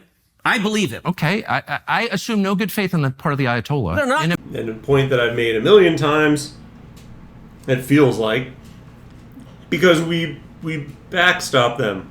We give them aid. We basically create their military. Like, they would have no military without us. I mean, they would have one, right? That's a little bit hyperbolistic, but the case in point is that they would not be empowered to do half the things that they do without the United States. So, of course, they're going to see that and go, yeah, the U.S. is the biggest evil because they're the ones that empower this basically agent to go out and be aggressive in the Middle East. And if your implication is like, I'm pro-Ayatollah or something. No, it's not good faith. It's that... Just saying, you're a lawmaker. You're a powerful person in Washington. This is the most powerful country in the world. If you're calling for toppling in government, it's incumbent on you to know something about the country and to think through the consequences of that. And you haven't, and you don't. And I'm saying that's reckless. I haven't thought... Okay, you engage in reckless rhetoric with no facts. And to be clear, I'm not calling for the overthrow of a government. You put out a newsletter attacking Donald Trump and calling him complicit. I've never attacked Donald Trump. Yes, you have. And by the way, I campaigned for Donald Trump. Okay, yes. And this is after anti-Semitism, this is the last refuge. You're an anti-Semite and you hate Trump. Okay, I love Trump. I will read. You put out a whole newsletter saying Trump has abandoned America first. And here's what Trump said in response. Well, considering that I'm the one that developed America first, and considering that the term wasn't used until I came along, I think I'm the one who decides that. For those people who say they want peace, you can't have peace if Iran has a nuclear weapon. So for all of those wonderful people who don't want to do anything about Iran having a nuclear weapon, that's not peace. That was directed at you. I hate this argument so much. And Trump makes it, and he says, I am what is America first. No. Because what if he decides that he's just going to go in and start a war with China? Or he's just going to go in and start a war with India? Or he's going to go in and he's going to nuke England? Like, what are we even talking about? Like, that's not American first. That's not, like, you can't say that I am. That's literally the equivalent of Anthony Fauci saying I am science.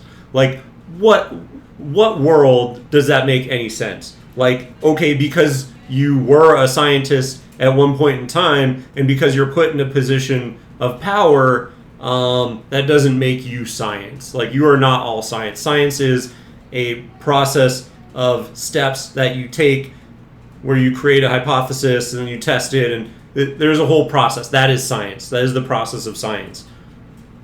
Science is not one person, and just in that same way, I think America First is not one person. Now, if you want to say MAGA as a coalition, that is okay. I'll give you that. You know what? I don't think anyone fully co-opted that term. But I think when you say America first, there's a certain set of things that come to mind where you are only doing things that are in the best interest of America, and I don't think that interfering in Iran is one of those things.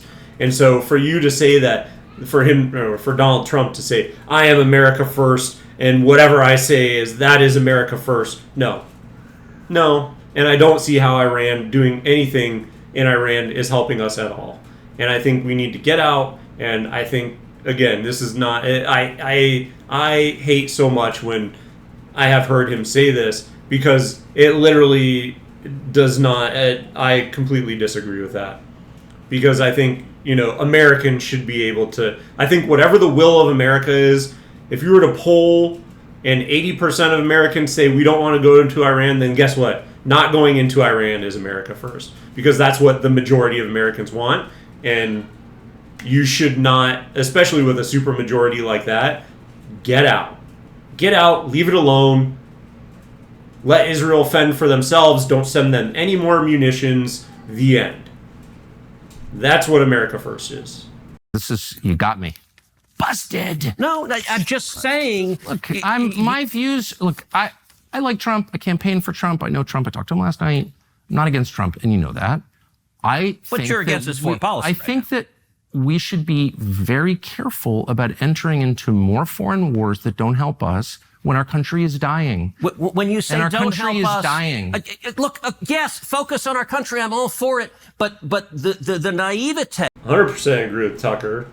We should be, that is American first. Figuring out, the drug crisis, mental health crisis, housing crisis, figure out all of these things before we go and intervene somewhere else.